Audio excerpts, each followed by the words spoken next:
Welcome, everyone, to Cosmic Convergence, show for experiencers by experiencers. I've introduced both of our guests separately. Now they're here together. First time on Cosmic Convergence where we've had two guests at the same time, and I cannot think of a better team up, a better mashup than Steve Mera and Nathaniel Gillis.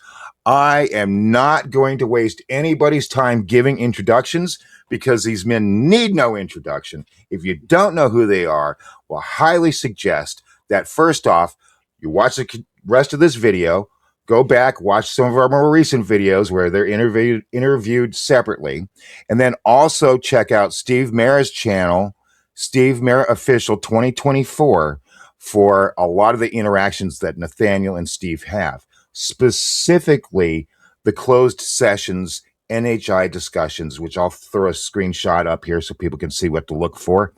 And I'll also put in the description. Gentlemen, thank you for being here today. It's an honor, as always. Thank you. Thank you very much, John. It's good to be here. And thank you. And you know what? Everybody has different feelings about each other, friendship, acquaintance, stuff like that. I consider you both friends of the channel. And I do, again, this is the foundation for great things to come in the future. And so thank you again. And I know that some of the people in the audience here I said I wasn't going to have a long intro, but here I go anyway. I know that some of the people in the audience, what we've covered in the individual interviews and what we're going to cover today may make one uncomfortable. And I'm not saying that to scare anyone or anything of the sort, but these gentlemen have a way to actually look at the phenomenon, go through the case studies, go through the experiments that certain groups have had, the wide range, the cornucopia of experiences that experiencers have, and actually look at the data and analyze through ancient scriptures and texts to actually boots on the ground to really come to some kind of understanding about the phenomena. It's not just anecdotal information. It's not just clickbait topics. Okay. So the first thing I want to kind of go with today is, and it's a tender subject. It's about UFO prophets and cults. Okay. So, throughout history, like currently we've had cults of all kinds, but the UFO cult, formed as kind of like religion, really, very controlled, is, there's more than we realize. There's more than we realize. And there's currently one that's called the Congregation of Light. Okay. It's a secret Manhattan-based esoteric cult with roughly about 200 members. And they operate quietly within New York City while maintaining strict internal control and a closed belief system. Their doctrine blends Gnosticism, Aryan racial mysticism, Atlantis mythology, and owl symbolism. That's one example. Okay. You had, like, in 1947, you had William Ferguson. He started a religious cult called the Cosmic Circle of Fellowship, elements of which were detailed in his 1947 book, My Trip to Mars, for example. He stated that he teleported to Mars and was greeted by celestial beings who indicated that Martians were ready to help mankind pass through a great crisis. So what I'm getting at with this gentleman is we have Chris Bledsoe currently, and Chris Bledsoe has been going on for quite some time now. I don't know, 10 years, something like that, 20. But he says that he has his 2026 prophecy. And what do you know? Here we are, 2026. That comes from visions that he was given to by the lady, which is a mysterious figure he believes guides him. And he teaches that a key sign will be when the star Regulus appears red at dawn in the line of the sight of the Sphinx, marking the arrival of new knowledge for humanity. Although he originally tied this to Easter of this year, the time frame is kind of fluid, and it's not really, it's just kind of unfolding when it unfolds. It's not really fixed. So how can we distinguish genuine NHI communication from human-driven prophetic grift, especially when dates and narratives keep shifting, as seen in the Bledsoe case? Is there a possibility that NHI are indeed communicating with individuals like Bledsoe in order to create false prophets? And why? Nathaniel? Oh man, what a profound question. Well, I think that it's a mixture of both. And I Mm. also do believe that we have the invasion of not just NHI, but three-letter agencies within the UFO community that want to help prop up these narratives.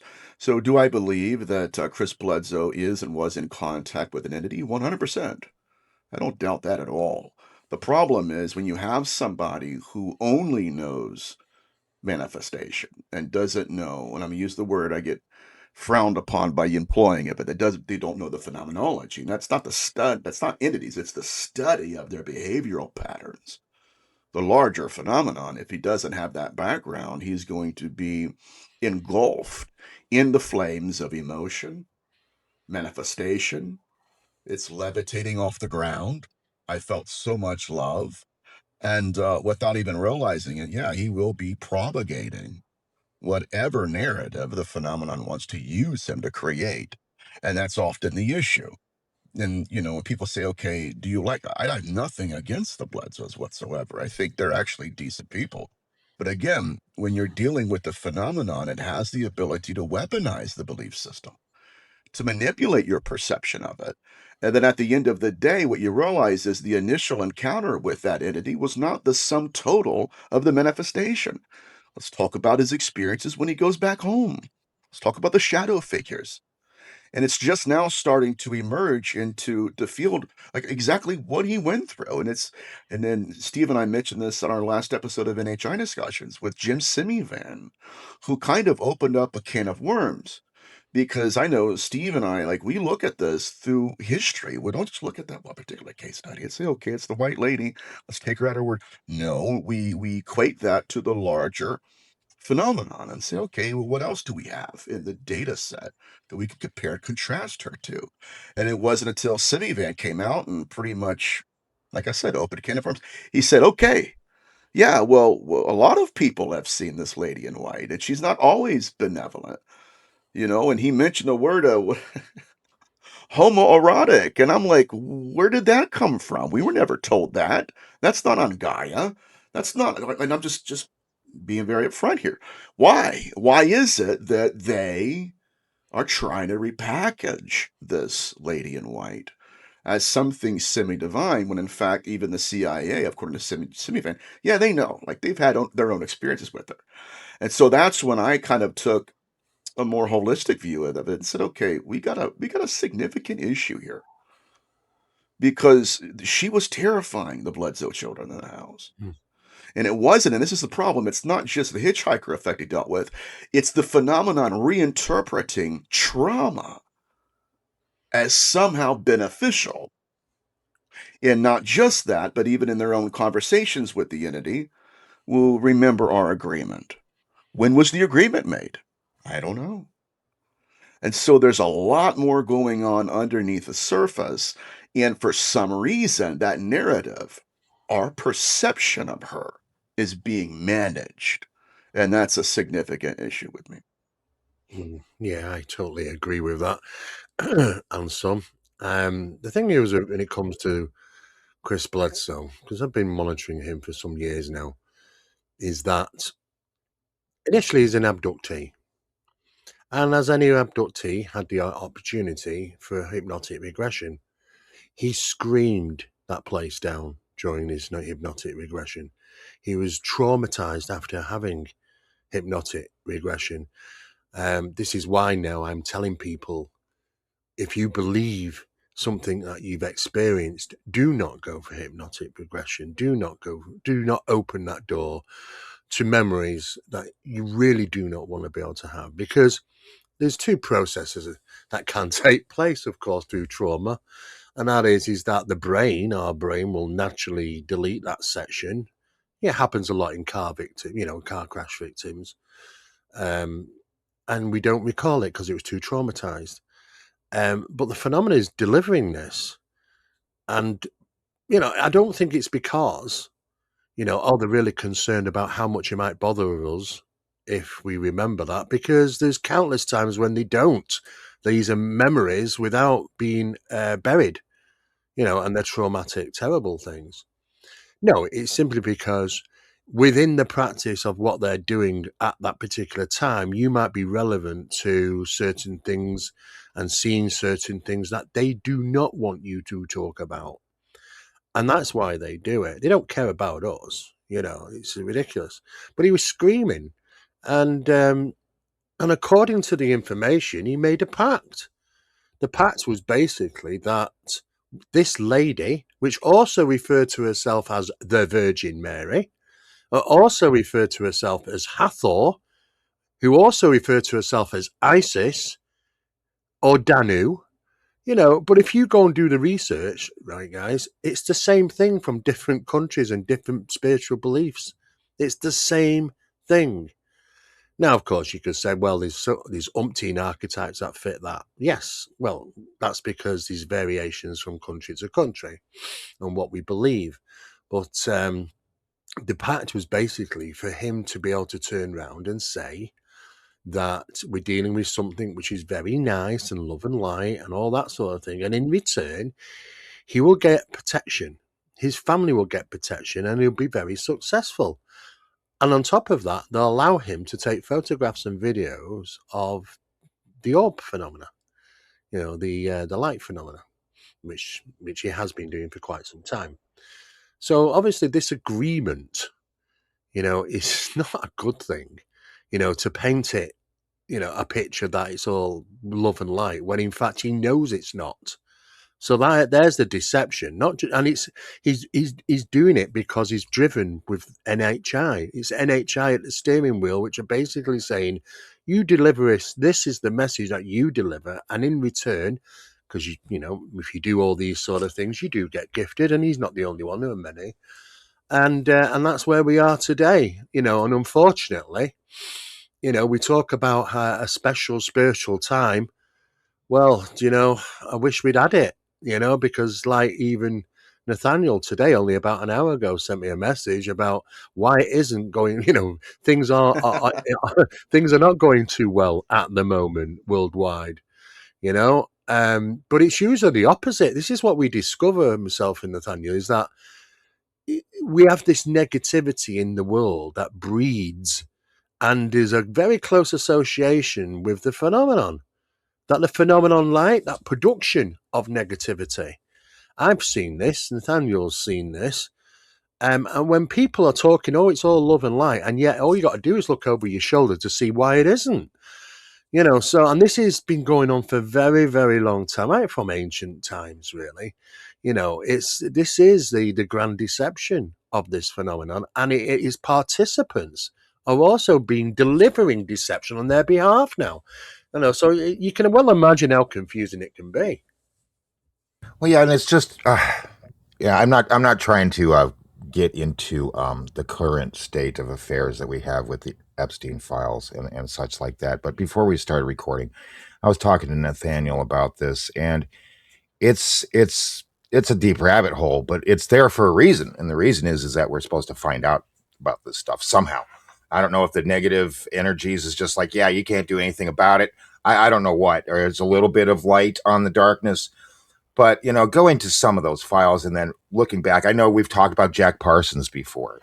So you have like a what founder of JPL. One of his associates is Frank Molina, and Frank Molina's son is married to Ghislaine Maxwell's sister. Epstein's sending emails to Alex Clokas from Salt, and and there Salt is of course trying to get a whole bunch of billionaires and people with money to invest in new technologies. And then there's the stories of all the parties that were going on in Epstein Island. Then they mirror the parties that were going on at, and I'm not trying to be political here, I'm just saying, like Mar-a-Lago, where people are dressed up in animal outfits. And then you've got, it's just over and over and over. Like Alex Clokas, he helps fund Skywatcher. He tried to help Yep. fund the telepathy tapes. Mm. You've got Yep. Jake Barber talking during an interview about how children are given trauma and to heighten their psychic, their psionic ability. You're either born with a gift or you spend 30 years as a Shaolin monk and you figure out how to do it the hard way. There are either easier ways, there are cheats, And some of the cheats that have been experimented with are things that have not fared well for those involved in the program, including children, and I'll talk about them. So, how do we heighten intuition? Well, you do it through stress inoculation. You do it through triggering flight or fight or flight uh, biology systems in our body. Some of the most powerful things you can do is trigger that on. Like if it ain't broke, don't fix it. Don't reinvent the wheel. The human mind and body is already something so spectacular we don't understand it. I don't know why it works, but if you can trigger flight or fight, all these things get activated, and intuition does. So stress inoculation is one. You got to hijack the amygdala and boom, you put someone there. You need to do that to heighten intuition while subduing intellect. How do you do that? You subdue the intellect by disassociation. So there are chemical ways to induce disassociation. There are uh, more proactive ways that you could do yourself, like through meditation. But all in all, those are the two things you do to get into that state. Well, kids are naturally way more visceral in both of those things. They're naturally more intuitive, their intellect is lower. Terrible. And Yeah. it's terrible. And this Mm, is all indicative of ritualistic practices. Okay. mm, And I know you two are deep into that kind of stuff when it comes to sigils.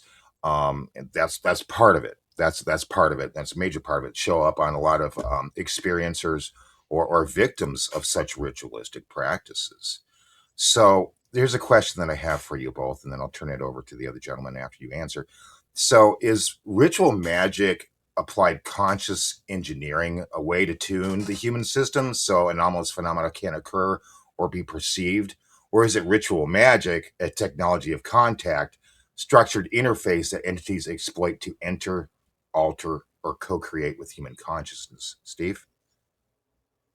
well, I think Nathaniel would be a better, I mean, Okay. he specializes within the sigils. I mean, I've dealt with them, but he's so much more qualified to talk about sigilization for sure. Thank you, Steve. I look. There's a reason why these people are interested in these abilities within children. And the age-old question within the field, especially abduction literature, was: Are these people are they receiving these kind of giftings because they were traumatized, or are they being traumatized because of the giftings? In other words, the phenomenon manifests to you, you see them, and so there's this kind of fluctuation there. But I would suggest that our government's trying to almost reverse engineer abductions in a way to understand the nuances here. Why is it that you are disassociating, and disassociation leads to telepathy, and you're starting to pick up the phenomenon?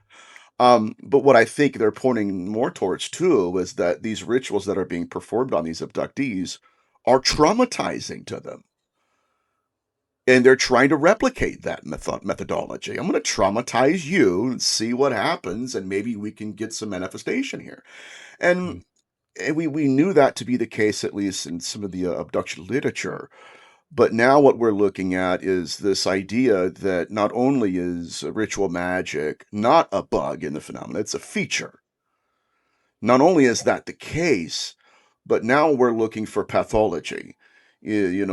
Why is it that these beings will materialize to us as alien grays, but then we'll find sigils on their body? So if we really want to get down to the data, it's possible that, and I've mentioned this to Steve recently, that there is an unclassified species of occultus that we're dealing with that has often presented itself as extraterrestrial. Meanwhile, our federal government's kind of like, not really. mm, They're not really extraterrestrial. They're more ultra terrestrial, and they may, in fact, be influencing this construct by their own rituals. So if I took everybody through some of the cases I've worked on, we're dealing with some kind of interdimensional practitioner to where by the time we come in contact with the experiencer, you wouldn't know what you're dealing with unless you had a background in that research. This is why people like Kenneth Grant, and I mentioned this ad nauseum in the past, Kenneth Grant, in mm, his book Outside the Circles of Time, he said that in times past, entities that were once revered as deity or semi-divine. They were prayed to. Soon they will be seen as extraterrestrial. Well, those are two different models of the phenomenon. But what are we looking for? We're looking and observing literally in real time an undercurrent of technology. And that undercurrent is sigilization. And that's what he said. By the way, while other people are arguing interdimensional, no, he goes, well, we know they're operating off of ritual and we've collected their sigils. That combined with Parsons, right? Marjorie, all of them, Crowley, L. Ron Hubbard, all of this does not, this is my perspective, we're not looking at something on another planet. We're looking at something that is intimately tied to ritual and ceremonial magic. And the problem is the occultists know this. There is no argument about that. It's only, again, the factions within our government, oh, they're ET. No, no, no, no. There's something else here. And it takes people to understand that, I guess, that research to really come to that conclusion because we wouldn't realize what we're seeing. And I'll kind of summarize it with this, and then Steve can take over. But, you know, the late Dr. Turner, I mentioned this earlier on, I think it's our last interview.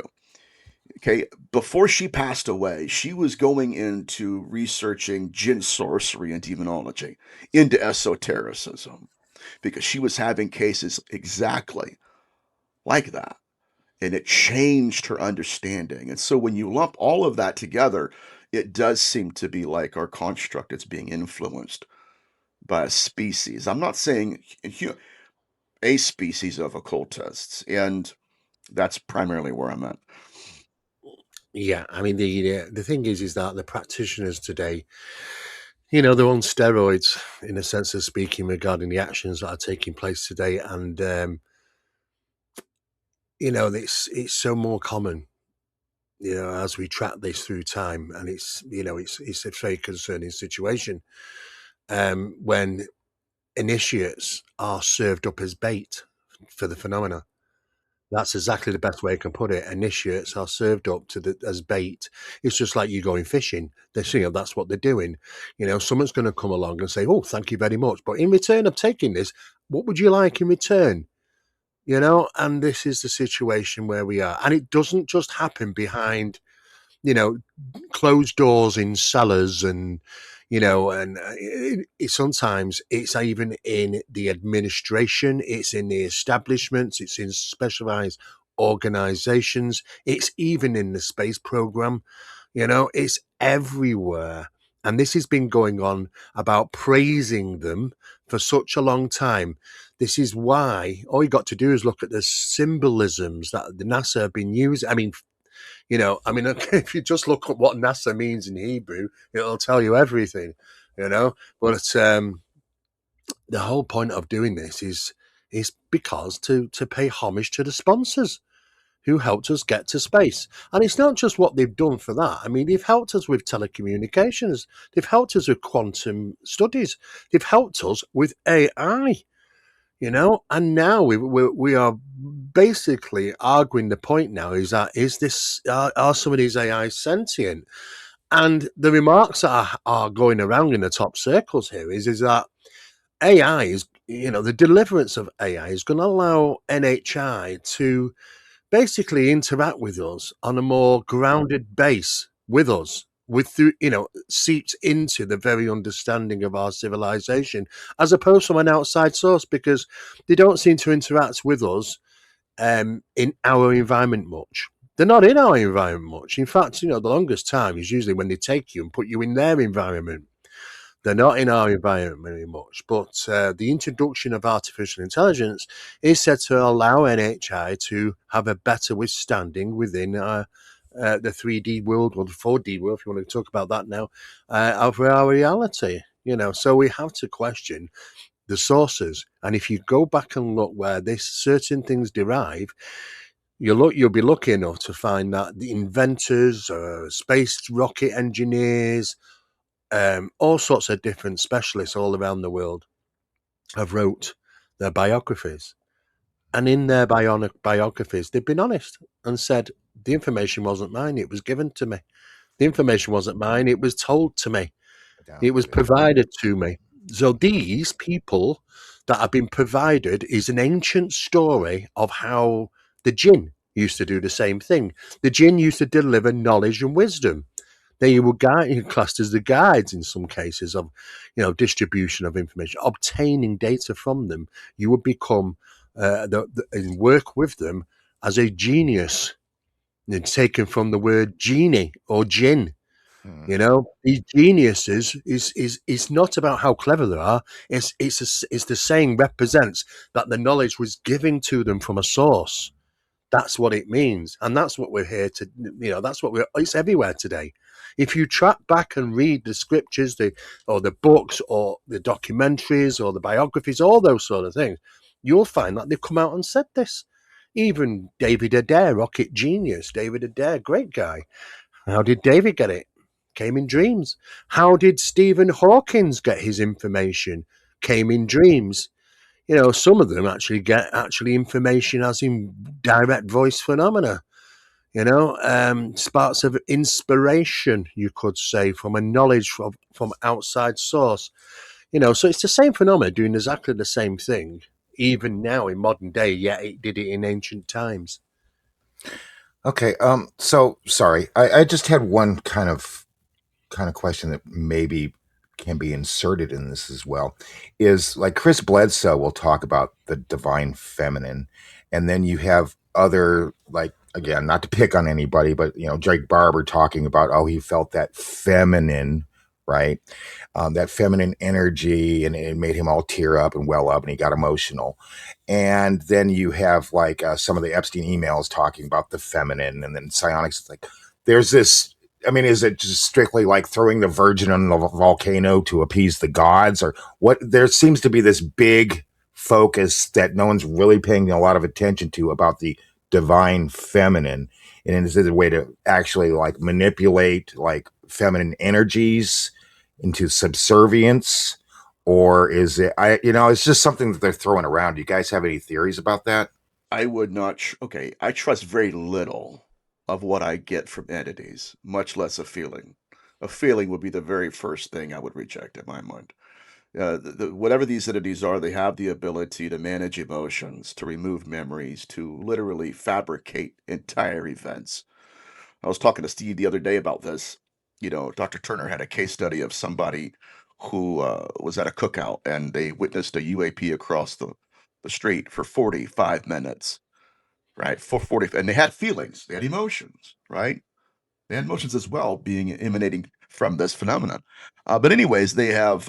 She's like, Dr. Turner. She was talking to. I taken my binoculars and I'm looking at this craft for 45 minutes. I got my telescope out, looking at it for 45 minutes. Everybody that was there were also looking through the binoculars and the telescope. The problem is, I woke up the next day and I realized I don't even own binoculars, and my telescope never left the packaging it arrived in. So that's how much we cannot distrust them. And Yeah. so when somebody says, "Oh, it was a divine feminine energy," okay. I mean, if I can't trust what I see, in many cases, even the feeling itself is equally, if not more, untrustworthy. But so what people do though is, again, and this is Stephen Barry's research, it's absolutely incredible. Where when you're interfacing with the phenomenon for a certain amount of time, it's going to induce you into theta brainwave activity, and that's their research. It's absolutely untouchable in the field because what it does is it dials in to a behavioral pattern that we knew throughout thousands of case studies in history. We just never had the scientific data to back it up. Now that we have that data to back it up, we can officially say, yeah, guys, right? The longer we interface with this entity, the easier it has the ability to hack our belief system, to measure our belief, and to inhabit an archetype that we co create with it. Now, I'm going to take it a step further. What we're looking at now is the idea that the phenomenon is weaponizing the observer effect, right? Collapsing itself into an archetype. The problem is that archetype is most often familiar to the observer, which now we're transcending that model because that would imply the phenomenon has the ability to control what it collapses into. I have nothing for that. That's something entirely outside of my intellect. No, I mean, yeah, I'm going to help you co-create this, but I'm going to control what you collapse me into. So that's why I'm suggesting, yeah, at the very least, I would be extremely cautious by any emotions spawned by these entities. Yeah, totally right. I mean, the thing is, what you've got to consider is the weaponized NHI are weaponized. This is what people don't realize. They are weaponized. You know, they're designed to do what they do with humanity. You know, the incursions of chemical and biological changes in the psychology of the human mind, which is referred to. I mean, you know, it's going to create absurdity first, which creates confusion. You know, even to the point where you question yourself. You know, and you know, these people have these experiences, come face to face with these things. If they want to weaponize, they will weaponize. And what they do then is that they'll utilize false memory. Y- Yeah, incursion to your mind. So they're going to incursion. This incursion is going to take place with false memory. They're going to flood you with so many endorphins. You'll sit there with a wonderful smile on your face because you'll feel euphoric, and you'll say, "Bring it on! I love you." You know, this out. How amazing is that? You know, that the weaponizing process that these have the capabilities to do is just completely, you have no idea what you're experiencing. Not, you cannot trust what you feel, you cannot trust what you remember, see, smell, touch. In fact, it can be a whole theatre play that's taking place and you would never know. You know, and this is why I say to people, you know, when people have gone, you know, oh, it's love and light, and I wanted to find out more about this love and light experience. They've took me 5 times. They eventually go for hypnotic regression. They wish they never had because they recall hypnotic regression afterwards, and they wish they'd never had opened that door because it just crushed their lives, realizing that everything that they thought had happened hadn't. The abductee can recall false scenarios, even under regressive hypnosis, unless some effective method is used in the hypnotic process to help the abductee bypass implanted illusions. Some of you have heard me talk before. Remember an illustration of this concerning a woman named Joy, who in the 1970s had an encounter, a missing time and relocation episode in California. Was driving in one town, 2 hours later, she's in another town, has no idea how she's gotten there. She's crying, she's in hysterics, and she feels totally abandoned and betrayed. 20 years later, when additional incidents occurred and finally compelled Joy to seek out some help to find out what was going on in her life, one of the events that she looked at under hypnosis was this 2 hours of missing time in the early 70s. She recalled in the initial stage that she was taken aboard a craft and brought by a regal and awe-inspiring figure who looked like the king and had on the robe and was, very much in charge, into a room much like this, stood before a podium much like this, gazed out into an audience of wonderful smiling little grays, not at all like this, thank God, and was given a book and told to read this book to the audience. She looked at the book, and it had blue symbols or figures on it that she had never seen. And she said, I can't read this. I don't know what these symbols mean. And she was told, just put your hand over each symbol. You'll receive the impression and then recite what you received to the audience. So Joy did this, and she would touch each symbol. And as she did, she would mentally receive a very warm, uplifting, wonderful spiritual message, which she would then recite to her audience.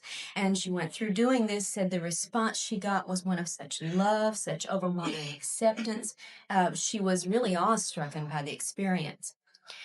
When the hypnotist asked her to move forward, there was a jump, a gap in her story, and suddenly she's back in the car, crying, hysterical, and feeling very abandoned and betrayed. Now, as you know, that doesn't match up. There's a discrepancy between the emotional state she was in the car and this wonderful, awe-inspiring spiritual experience she had recalled. I think you'll agree they don't match up. The hypnotist noticed this, noticed the gap, and asked Joy to first program her mental computer to perceive only the truth. And second, to back up to maybe 5 or 10 minutes before she was in the car. When she did, Joy found herself in an extraordinarily different situation. She wasn't reading a book to a loving and warm audience. She was naked, suspended in a beam or tube of light, being poked and prodded by a group of aliens who were using her much as a biological chart to explain, as we might to students, this is what this part does, this is what that is. And then she was put on a table, tilted at an angle, and was forced to endure some sexual intrusions. At this point, Joy, who could not move or talk, was mentally screaming to God and to Jesus, with whom she had very great faith, to help her, to save her, to make this stop. And when it didn't, and when she went through this for an extended period of time before being returned to her car, Joy came back a changed person. Abandoned and betrayed, she felt by her God. Although she had no conscious memory of this event immediately upon her return, it changed everything in her life for 20 years. Her religion, her sexual orientation, everything about the woman. You know, what the truth of the matter is, they went through a hell of a horrific experience. And felt like in their words, we were just like pieces of a meat. There was no emotion from these things. They do not care about the pain. Well, yeah, they don't stop us having pain when we go through these experiences. They just stop us remembering we had pain, Mhm. But at the time, you're going through hell. So I mean, I'm sure they could do if they wanted to, but there's something out about deliverance of pain, the sufferance of innocence, and there seems to be a history of these sort of interactions with NHI. Yeah, and we have a person that we know that she woke up one day and she had the grid mark phenomena on her back, and it kind of took her by surprise because you don't normally see your back, and her girlfriend said, "You got some marks on your back," and oh well, they were upgrading me. And that was just kind of like, well, I don't know about that. As far as hypnotic regression, I've toyed with it, but heck, I've woken up with memories coming back as I'm sleeping, not dreams, and woke up screaming. So I can't imagine having hypnotic regression. That's why I haven't had it done too, because I would really have to find somebody that I would have to trust. Didn't have a bias one way or the other, and I think that's Mm. difficult in these times. I mean, you have Jacobs, Yeah, and Jacobs he's pretty much retired and such like that, and he doesn't do it he anymore. is. But He is now. I mean, I was with yeah, him a few years back. I yeah, was with him in the US, and we went out for lunch and stuff. mm, But even David said, his books are highly edited with stuff he just would not put in them. And yes, I know, yeah, and I said, I know. yeah, I said, but what can you do? right, There seems to be, with some people, this weird introductory period, and I feel like Nathaniel will know what I'm talking about here. Like, for example, um, we had a guest we spoke to, David Eckert, and he was talking about how they moved into this house and his wife thought it was haunted. And it started off that way, with seeing what would be perceivably like spirits that look like they're from a different time, like 1950s or something like that.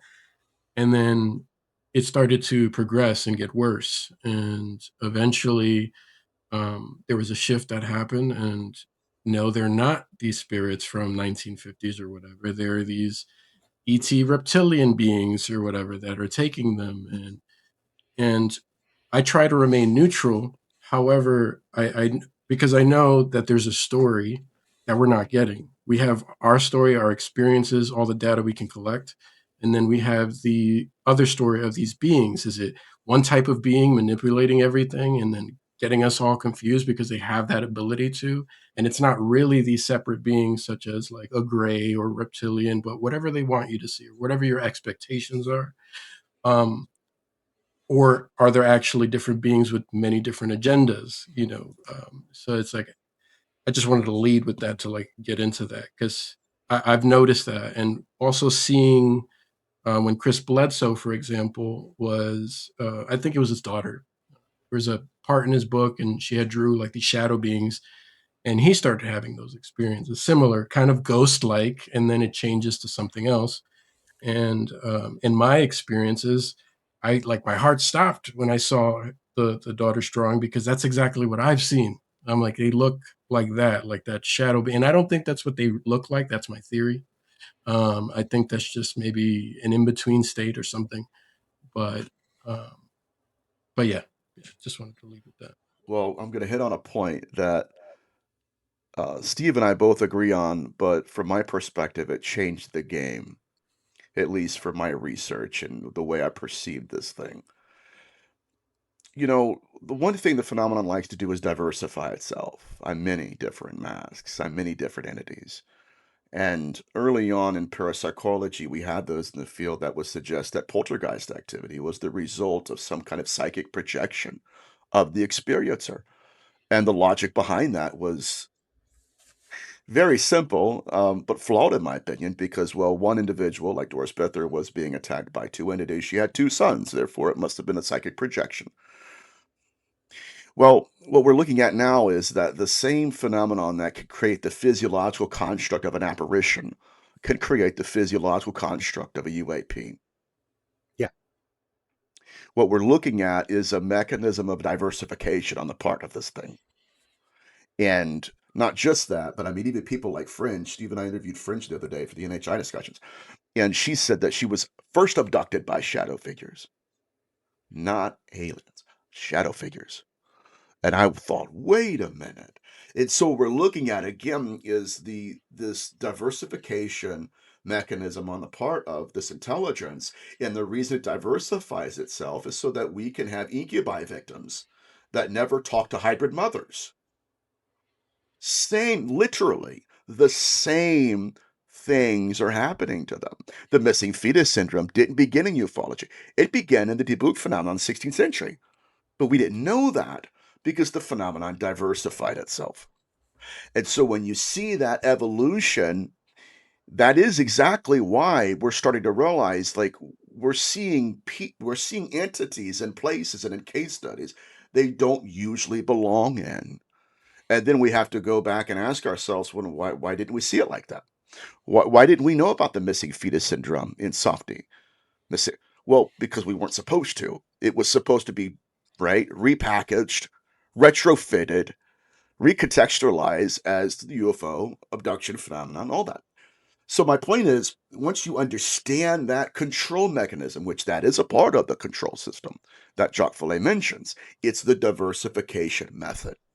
But at the end of the day, this is what we're doing now, is looking back and saying, is it possible that all of these are underneath one singular umbrella? And that's why when you remove the masks off, you have an underlying pathology. Bloody footprints in the sand and the snow even. And says, okay, yeah, they're doing the same things throughout history. It's just they have repackaged themselves. And even today, the 21st century, it's not esotericism. Steve, we always talk about this one, don't we, buddy? Yeah. It's just the occult science.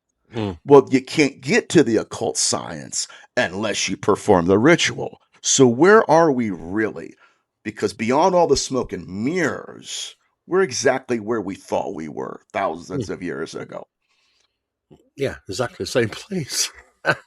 You know, it doesn't matter how much you wrap this up and put nice ribbons around it. It is what it is at its core. It hasn't changed. That process, the ritual magic, it does work. People have thought, well, you know, I need to see that as proof, and that's fine, that's okay. And there've been many times when I've been faced with that, and you know, I have to deliver the evidence. And I've had people who specialists that spent 16 years in this subject. 16 years is a long time, not compared to me, obviously, but 16 is quite a lengthy time.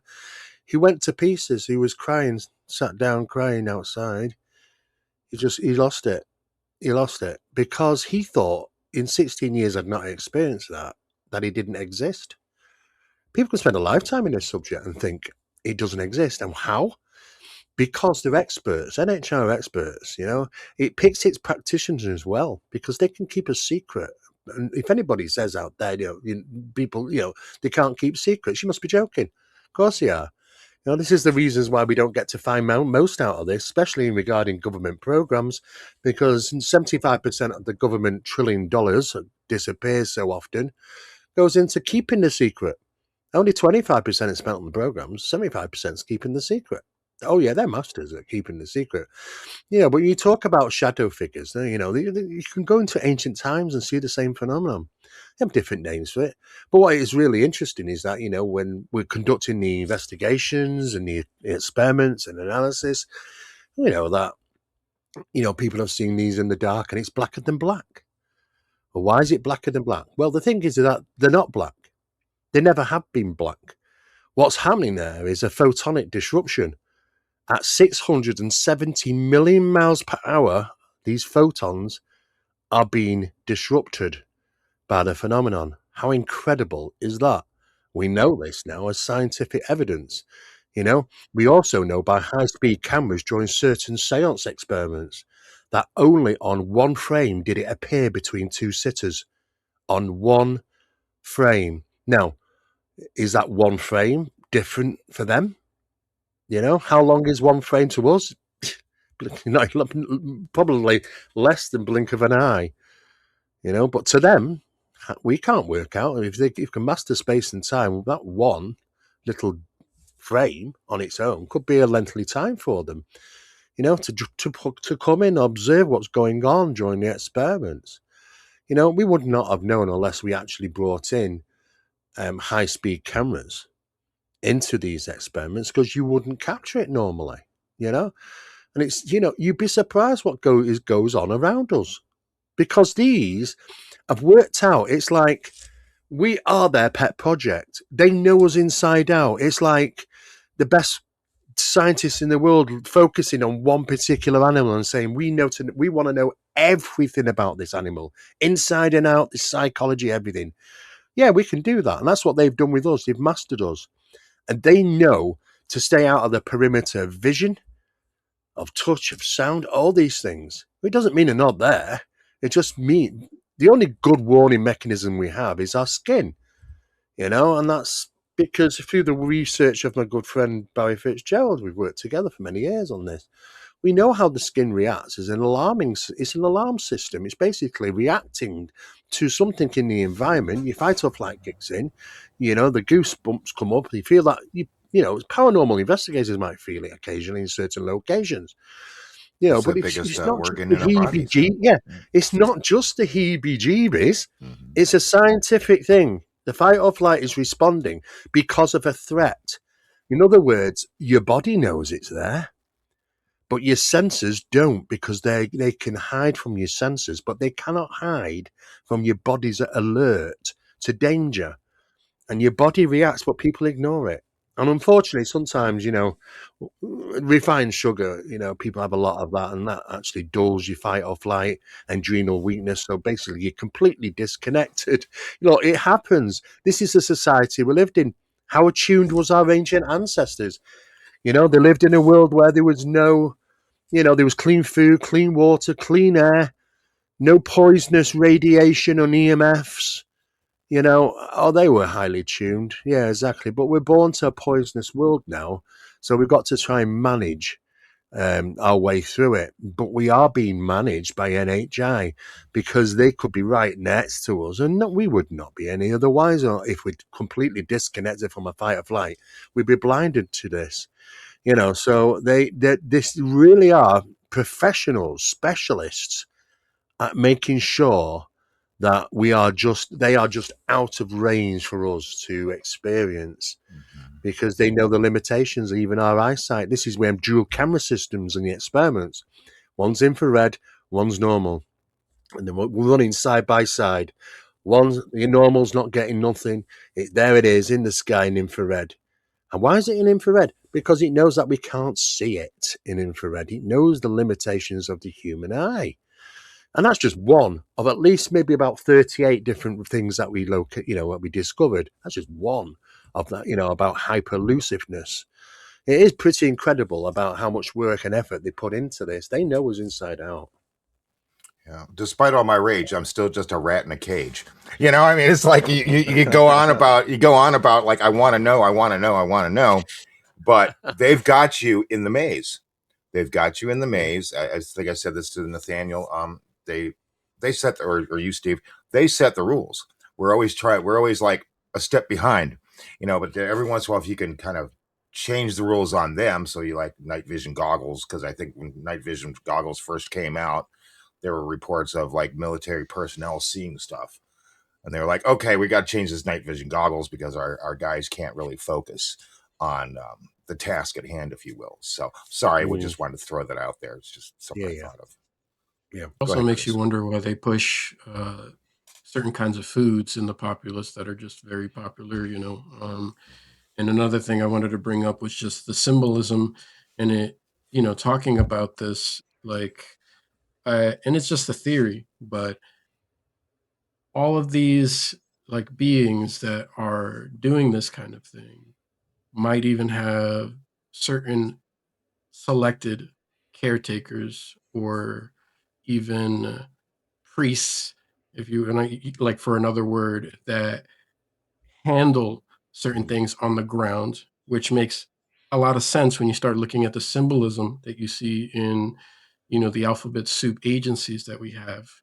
Like a one in particular is the National Air and Space Intelligence Center. And if you look at the symbolism, it shows the world. You see a sphinx, you see a star, and an aircraft of some kind. But then there are many others. That's just one. So it makes me wonder where that symbolism comes from, or even CERN. Look at the statue at CERN and the little phrase underneath. Like that's intentional. That's like it doesn't seem like an accident to me. Well, And I it's not feel an like it's like one accident. of the key. Yeah, right. Right. It's Is not it? an Considering, accident, Not an buddy. accident. yeah. Unfortunately, I wish it were. That's some mindless, unguided process. But you know, it begs the question. Okay, let me just say this. I mean, let's put it in a different context here. If we saw a bunch of coffee symbols like Starbucks and like Tim Hortons on there, it would kind of lead us, right? I'm just being facetious here. Lead us to believe that their sponsors are in the coffee industry, right? Well, what if these are actually sigils? Then what industry are their sponsors in? That's What do exactly. we do then with that information? Because Mm. then now we have to really deconstruct a lot of the propaganda we've been fed by the phenomenon and say, regardless of what you want me to believe about you, here is what you answer to the most. Here is what it is. That's the altar. It's bloodletting. It's worship. It's really, and it's again, these are ancient concepts. I mean, guys, I have behind me, I have a book, and in it there is a photograph of an ancient ritual bowl. And in the ritual bowl is an incantation tailored to an entity that told them, if you do not worship me, the same hand, Steve, we talked about this, that feeds you will now haunt you in your home as shadow people, as shadow figures, and it will turn on you. Yep. It's the same again, like Evelyn Puglini back in the day, years and years and years ago, had a case, the Deborah Moffat case study, where an entity was actively wanting a ritual being performed. And when Dr. Puglini went in there, again, she was a witch, and they asked her, like, what do we do with this entity? She said, it's very ancient. Build it an altar. Why? Because if you build it an altar, it won't Mhm. haunt you. And this diversification, again, what it appears to be, and no pun intended, is, well, I thought the shadow figure was a completely different intelligence. No, no, no, no, no. Right? That's the control mechanism. That's who it becomes when you no longer obey. That, again, those are two different intelligence. No, no, no, no, no. That's a secondary response. Yeah. It's really, I'm telling you, and it's not like Mm. we want to know that. It's not like we want to come to that conclusion. I mean, I've talked to people I've talked to one the other day who huge in ufology, but they came to that conclusion too. Like, there's ritual magic being performed. These are practitioners, people that we think are just ufologists. Oh yeah, behind closed doors, they're building altars, They are. Yeah. and it weighed on this individual to the point where it was like, I don't even want to talk about it. So Mm. that's primarily where we are. But and I want to hit this point home for everybody. If you don't give them what they want, then oh, now I'm the shadow figure. And now we're seeing those manifestations even within the hitchhiker effect. I mean, we look at the age of disclosure. They had to doctor Jay Stratton's case. Why? Because what they're not telling us is exactly what Steve and I are talking about today. Is that yes, we have no control over this phenomenon. It's transcending every known model. We do have indications that there's ritual magic being performed, but that's about it, guys. There's very little other substantiated data outside of them manipulating our perception that we can hold on to. And it's just my perspective. Yeah, I mean, there's a massive pressure now, isn't there? To come up with some answer. And we've been seeing this growing over the last year or so with the UAP hearings, and now the White House. It's not an executive order; it's more a request, but it's the White House. I know that they're involved in certain things, so. But there's a growing concern, and people want answers. How do you deliver this information? You've got only a small section of this that can be delivered, and that is UFOs are real. They're physical and when they are physical, they're gifted. These crash sites and things. Some of them have actually landed right outside air bases at 2 o'clock in the morning. Then there's nobody on them. They're just left there for them. You know, um, this is the whole process. It's a gifting process so we'll utilize the technologies and so on and so forth because they want us to advance. That's it. These gifts will keep continuing the more people that put the effort in. Of course, the greater gift you want demands the most effort, and you end up with people waking up one day and going, "Oh my God, it's gone too far. I can't believe what I'm doing." And you won't even know that you won't recognize it because of the small quantities. It starts asking for more and more and more. And before you know it, you've done you're doing horrific things, and you're looking at yourself as if you're a monster. What have I become? You've already lost. You're already too far in at that stage. You know, the problems when it comes to these incidents, and it's just like the hitchhiker effect. Yeah, I mean, the phenomena can target individuals. I mean, it's got a little hook in it. It's got a sting in its tail. Gets under your skin. If you want a meeting with them, the interview should take about maybe 60 seconds. Thank you for coming. It's very nice to meet you. Goodbye. Any more than that, it's what is referred to you're building a relationship. Mhm. That is the problem. People don't realize how fast you build a relationship with this phenomenon.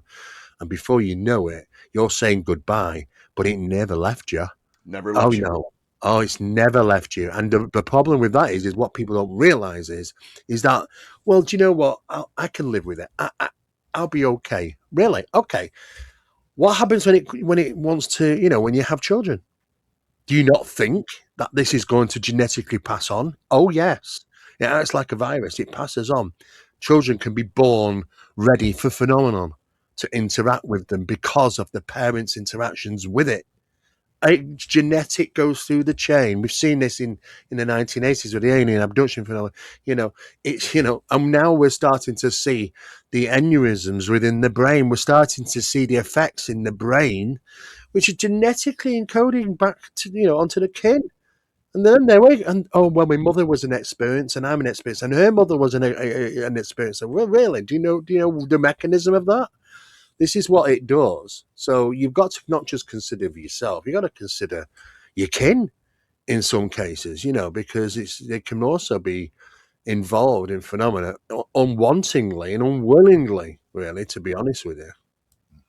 Thing. Yeah, And there's I just had a quick question. So just based on everything you guys were just discussing, what do you guys think? And of course, we can hypothesize here. What do you guys think is the purpose of like what's going on now? Since it's like increasing and it's like we can't do anything about it, but for so long it was kind of like hidden, obfuscated. But now, we're seeing stuff in the news. It's like they have to start telling us. And then also with what Steve was saying is that they're gifting us technology to like, because it's like, why would you do that? Like, because it's like if you bring us closer to you, like what do you think the end game is? Because it's like technology that you gift to us could be an Achilles heel for you. You know what I mean? If that makes sense. And Yeah. Do you want me to go with that, Nathaniel? We go for it, buddy. Yeah, The thing I'll is, tap in a the little thing bit. is, yeah, we're under the impression that when they gift us, we're closer to them. We're not. What you don't realize is how backwards they've had to go to even deliver us something supreme. Because they don't even need ships. They don't need craft. They don't need anything. Yeah, the physicality is just for us. The manufacturer is it just for us right. as a point of introspection and interaction. That's all it's for. They don't need any of that. I mean, we're getting to the point where we're breaching the physicality of our reality. Mhm. The problem is that we've got, if we're going to be interacting with something, it's got to be delivered to us where we can touch it, feel it, understand it, maybe use it. So that's what they do. Yeah. And that's what they'll create for us, but even when we've got that, you know, I mean, we might say, oh, look, we might have a craft now that can travel at 12,500 miles an hour. Absolutely, we have. Yeah. That's it. Not a problem. And it looks this shape. Fantastic. All right, we've got our own UFOs. Really? Okay.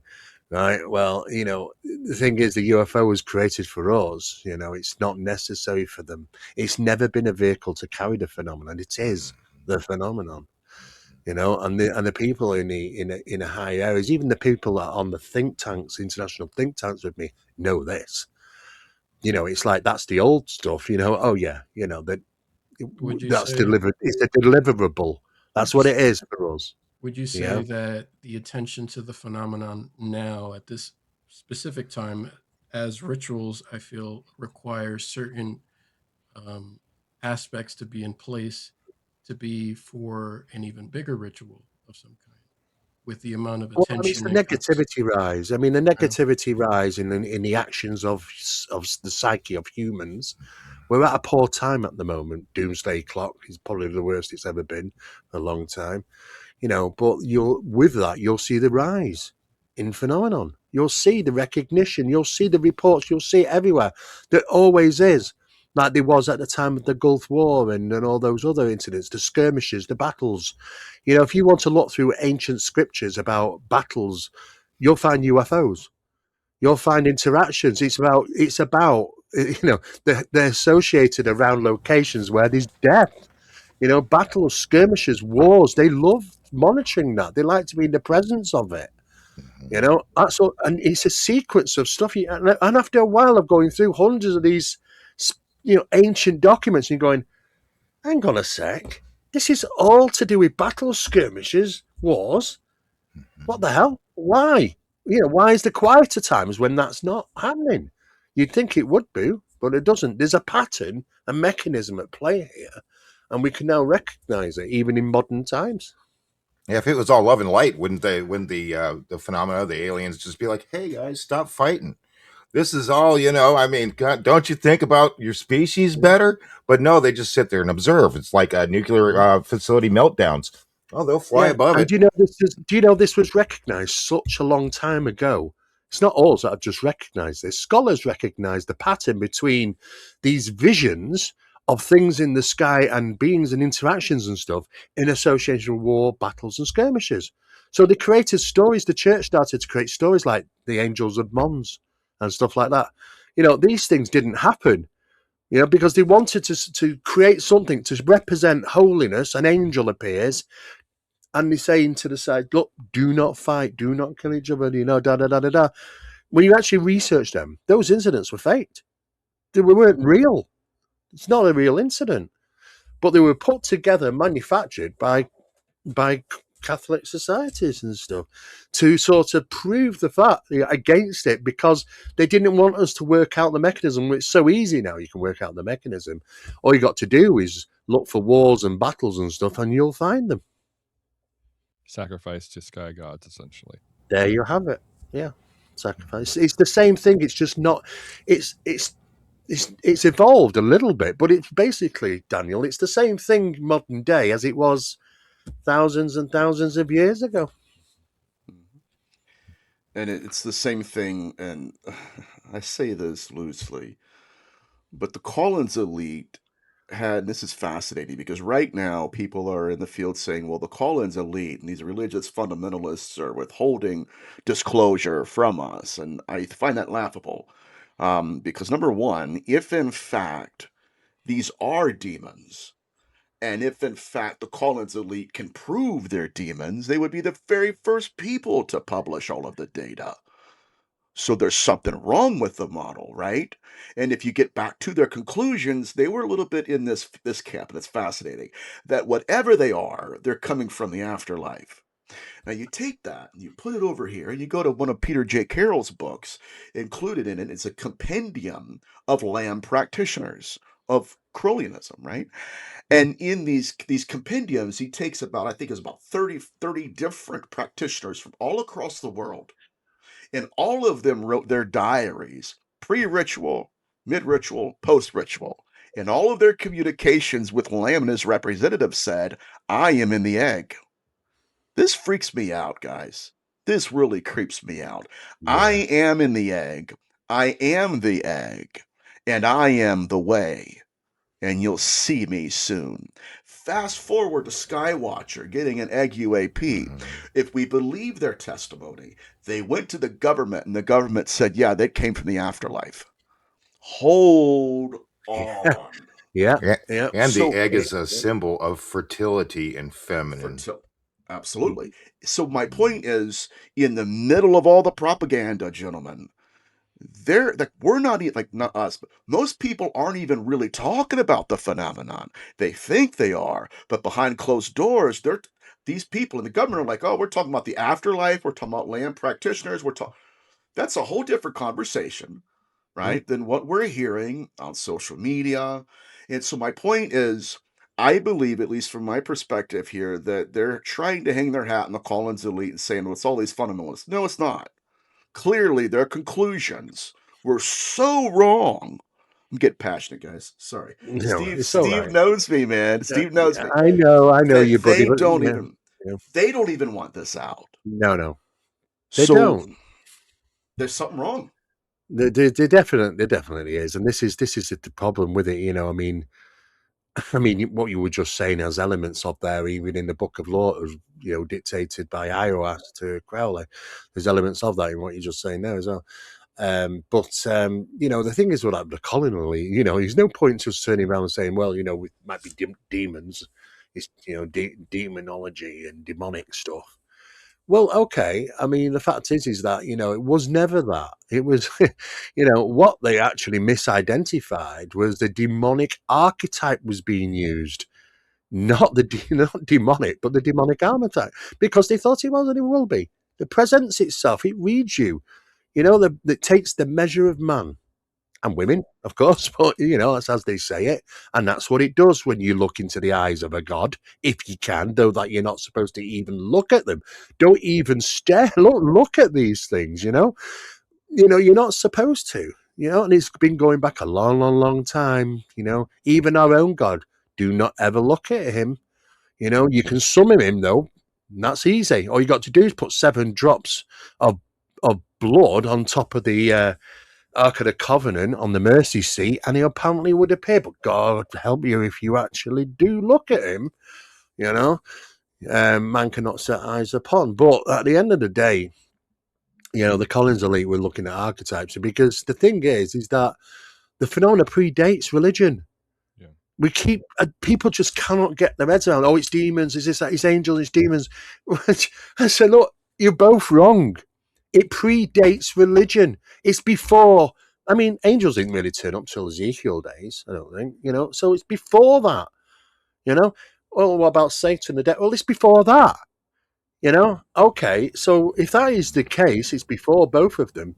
Isn't it more feasible to say that religions have been built upon phenomenon?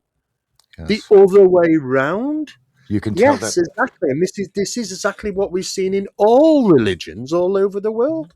I mean, all one needs to do is look at cave paintings, petroglyphs that predate religious, contexts that we at least have these days, and you'll see, images of entities with a halo around them, glowing, Or even see faceless. mantis. Yeah, faceless. I mean, no real, no real detail, but they're all over the place, everywhere. And it's astounding. So I agree with you, Steve. You know, we need Well, to that's really where stop. that's where the horns of the devils basically comes from, you know, because Nathaniel's always saying hooves and horns, and not in many cases people do think that, but it came from those in close association with God. It was a representation of the light horns, those in association of God, like Moses. You try and find Moses without his horns, you know, and not just him. Alexander the Great, Alexander was as well, and he, you know, I mean, he was, you know, work of God, you know, and they were higher than the halo in a sense of speaking, but representations of an hierarchy, you know. And this is where the devil came in because he was in a association. He was a, you know, Lucifer, a fallen angel, close association with God, the horns, the light horns, you know, representation. This is where it comes from. You know, the whole thing is about, you know, using religion as fear to strike a chord so that it's controlling. Yeah, there is no, you know, if you want to just look at one of the worst religions in the world in regarding forcing you to take the knee to to a religion and to be killed through religion, you can't get worse than Christianity, to be honest with you. You really can't. You know, and we're not, you know, we even put that information out there and people just ignore the fact. You know, but at the end of the day, there was nobody saying, I think that this is the right religion through experience. Oh, no. It was like, you better do it or you've had it. You know, and this is how it comes to be. In the name of religion, it lies to me, you know, I mean, I'm a Christian and I've pondered this for many, many years. And I think to myself, well, I am a Christian, but do I want to be a Christian? And you know, I'm stained by association, and I'm shamed. It's terrible. And the thing is, what religion should be rooted and based upon that? That is already a tainted religion, as far as I'm concerned. And it's not just that; there are other religions around the world. So the thing is that religion has never been the whole soul and savior of everything. It's been the one thing that's driven us off path in wrong directions on many occasions and used and manipulated by phenomenon for their purpose. Exactly. I'm surprised, you know, if we were to have, I'm sorry, I just had sarcastic comment. You know, if this was back in the days of Moses, we would have a statue right now of Chris Bledsoe with the white horns, because I mean, essentially, you know, he's coming. He's going to lead it. Him and the lady are going to lead us Yeah, to the promised land. Yeah. And he's a prophet, right? He is a prophet. You know, there's you're footage I right. saw of Yeah. Patrick from Vetted. He's at that conference, 9:45. The he's going to call this UFO down, and Patrick's there. It's a plane, and you can hear in the murmur. Oh no, people are saying, "Is that a plane?" He's like, "Well, if you think it's a plane, it'll appear to you as a plane. Don't flash your light pin on it. They don't like that." And then there's a clip later on, I think his daughter posted it on Facebook, where he's using a pen light to click at the UFO. And I know that last time we talked about this, Steve, about the light, but it's still like, well, don't shine a light at it because they don't like that. Well, what doesn't like that? A plane, you know? And so it's just kind of like, oi, but he's got this crowd of people around him, his apostles, really, if you think Well, about this is handlers. just like being an apostle. It's just like Yes. being a prophet. You know, they enter into this prophet mode, and the problem is, you know, all you got to do is read the Bible. Beware false prophets. I mean, yeah, they're going to arise by the phenomena. The NHI are going to produce them before our very eyes. You're right on there, Nathan. You're right. What you were saying about, you know, there's so many. And now they're even going to, you know, I've got my own group because I'm a star child. You know, I mean, all right, but it's the same principle. It's the same principle. To create your own priesthood. NHI use them to give the information you cycle through. Absolutely. Mediators, right, Steve? We talked about that for years now. Mediators. And you'll notice in the way they talk, well, my beings, that doesn't exist. I never. So yeah, you start to have this it's their own priesthood, really, where the phenomenon creates its own priesthood. And if you want to go to them, you have to go to them through me, and that's the way the phenomenon communicates. But I mean, here's the problem, okay? And I've said this many, many times, and I still hold to this. If Hathor would have abducted a Hebrew Bible scholar like Michael Heiser, it would have been done. right? Because Heiser would have been like, within 2 seconds. Yeah, that doesn't equate. That doesn't make any sense, guys. And that doesn't, right? And so, but it wouldn't. It won't. It will abduct or take somebody, and okay, that doesn't have that background, that will fall in love with manifestation and phenomenon, and create their whole theory about how they feel based upon what they've witnessed, right? Not really looking beyond the archetypes, beyond all of the masks, and sitting with the data and saying, maybe that's wrong. I mean, look, it's like what Steve's saying. Even Joan of Arc was told by an angel to go invade another country. Go, go conquer. Why? Go kill. Because there's bloodletting. In the name of Yeah. God. There's fear. There's In the name of trauma. God. Yeah. Right. And so there are narratives, there are truths that are being hijacked by the film. Let me say it like this. I had an email I received about a year ago from a Muslim scholar, and basically was very respectful. And I respected his respect, because I get some crazy emails and I don't ever respond because it's like, you're coming at me really, really weird here, not really comfortable with this. But he comes out and he goes, you're describing jinn. And I said, yeah, I'm describing jinn. But what defines what a jinn is, at least the archetype? A religion does. Well, if the phenomenon created a religion that's defining the mask, then what are we really looking at? We're looking at something that's we're looking at something again that's super, super ancient. And that's why I've kind of involved myself in that research before we knew what it was, before we had names for it. Yeah. Right? What was it presenting itself as? And that's when you get into ritual bowls, in the late Iron Age, and you see it. Oh, those aren't separate entities. It's not Verizon and T-Mobile. Let me just simplify it, right?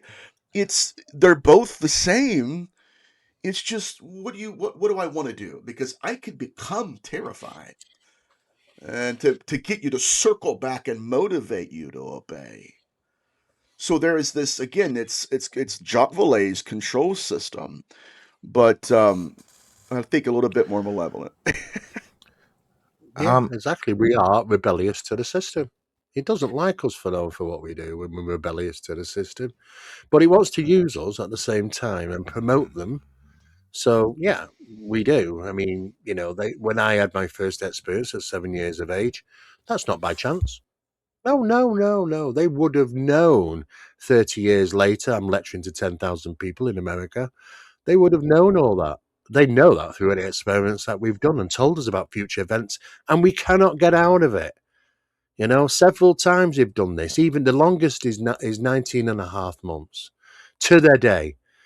And we just can't get out of it. So they can foresee the future of an individual, and they can change your path if they want you to be something that they can utilize, which is beneficial for them. They'll put great effort in, many years of effort sometimes, and you've got to think, it's not like time for us. I get bored after so long and say, hey, you know what, give it up.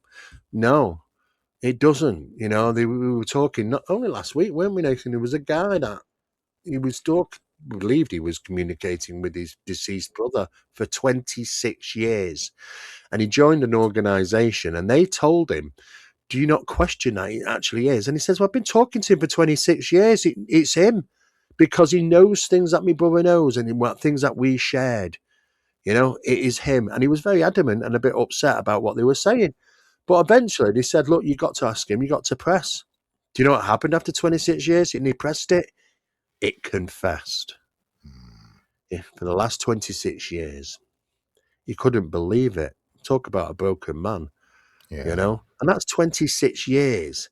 I mean, they can go on for a long time, with that effort. Yeah. So not to change the subject here a little bit, but I was just thinking during this discussion so far that a common question for skeptics, debunkers is, well, if the UFO is in the sky, why is it flashing such great lights? Why wouldn't it want to be stealthy? Because my theory is because, well, it wants to be recognized, obviously. I mean, separate planet or not, it wants to be recognized. And so when more eyes are drawn to that object or that that image that is being cast as that object, that manifestation, that construct, is that it wants that attention. It needs that attention for that certain part. I mean, I wouldn't say maybe louche per se, but it needs to be worshipped. So then you get people that are going, okay, now I'm experiencing it. I'm going to start researching that more. I'm not saying don't research people, but you start researching more, and depending on what path you're being, I would have to say misled most of the time into researching this phenomenon by many cult of personality out there, then it's almost like you are giving your energy to that negative phenomenon. Nathaniel? It seeks to be seen. Yes. It seeks to be seen. And the research we're doing now, which is it's heavy when you really think about the implications, is that there are craft that exist prior to us observing it. But what we're noticing is that when we see, or when we observe it, just by entertaining it, consciously connecting with it, it's not just the pre-existing craft. Now there's something else that's shown up right over top of it. And the question is it possible that the phenomenon seeking to be seen so it can hijack consciousness to manifest something completely different? And now we're getting to Gary Nolan's case studies because, okay, right? Well, it's the son, right? It's the little boy in the car. Well, I see this. Well, what do we have on camera? Something does exist there, but it's not at all what you're seeing. So you have two of them when there should only be one. The question now is what you're seeing a real entity? Because if it is, it did not exist until the phenomenon sought to be observed. And you co-created something else. And is that a tulpa? Is that an egregore? Is that a thought form? And is it possible the phenomenon seeks to be seen and then helping us to conjure by hijacking consciousness something, I'm just rambling here, I know, something that may or may not be real. If it's not real, it's just a mask, whatever.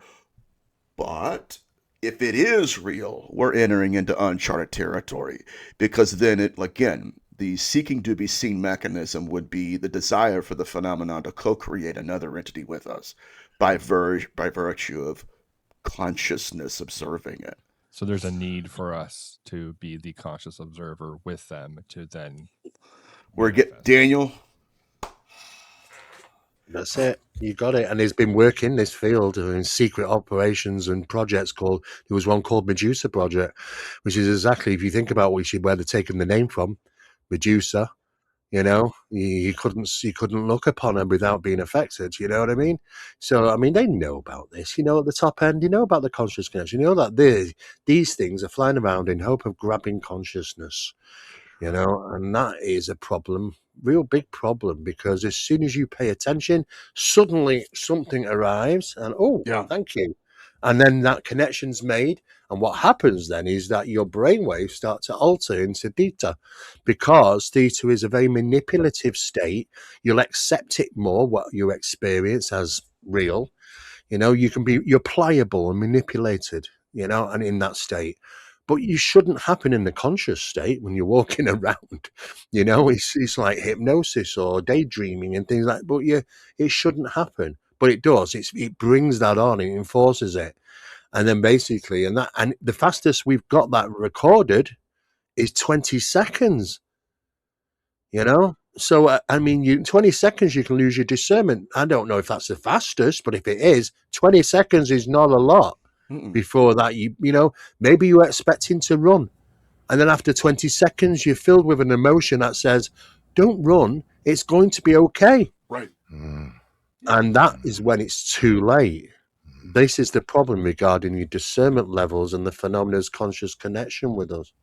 I remember listening to the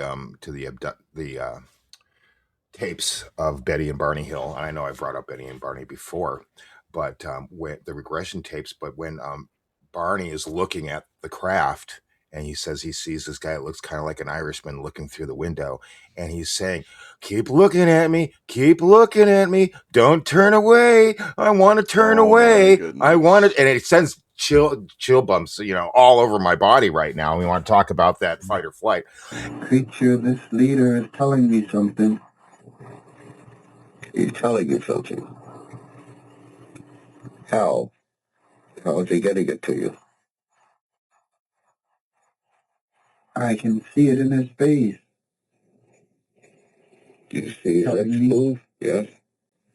No, his lips aren't moving. Yes, go on. He's telling you. And he's looking at me. What did he tell you? Stay there and keep looking. Just keep looking and stay there.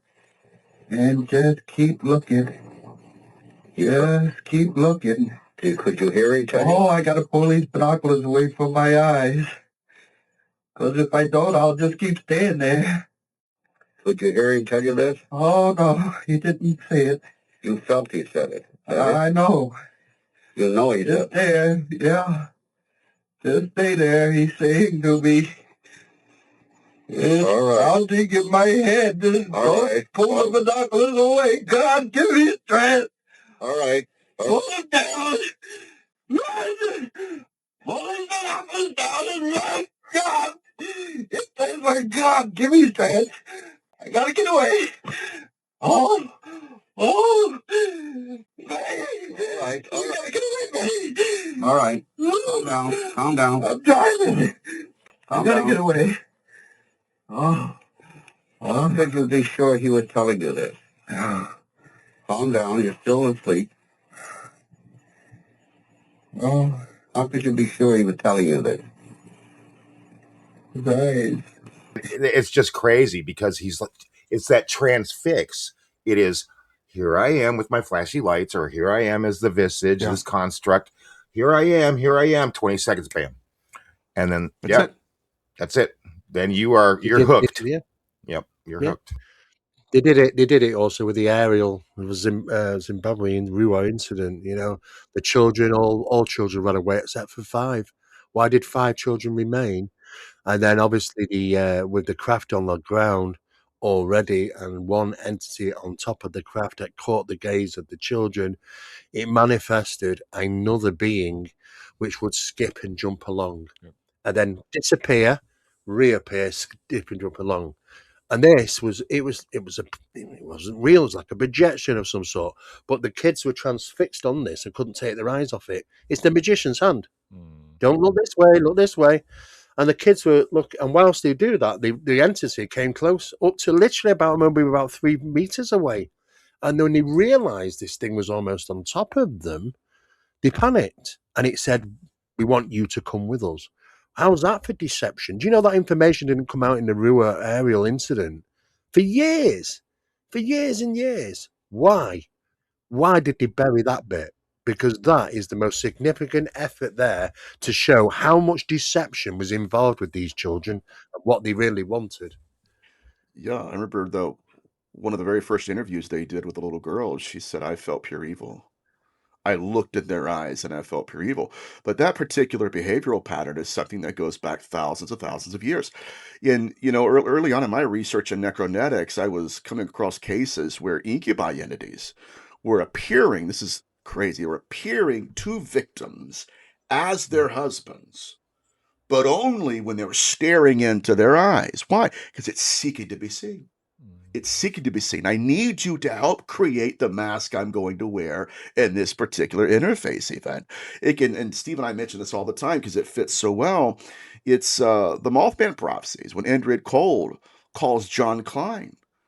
What do you look like?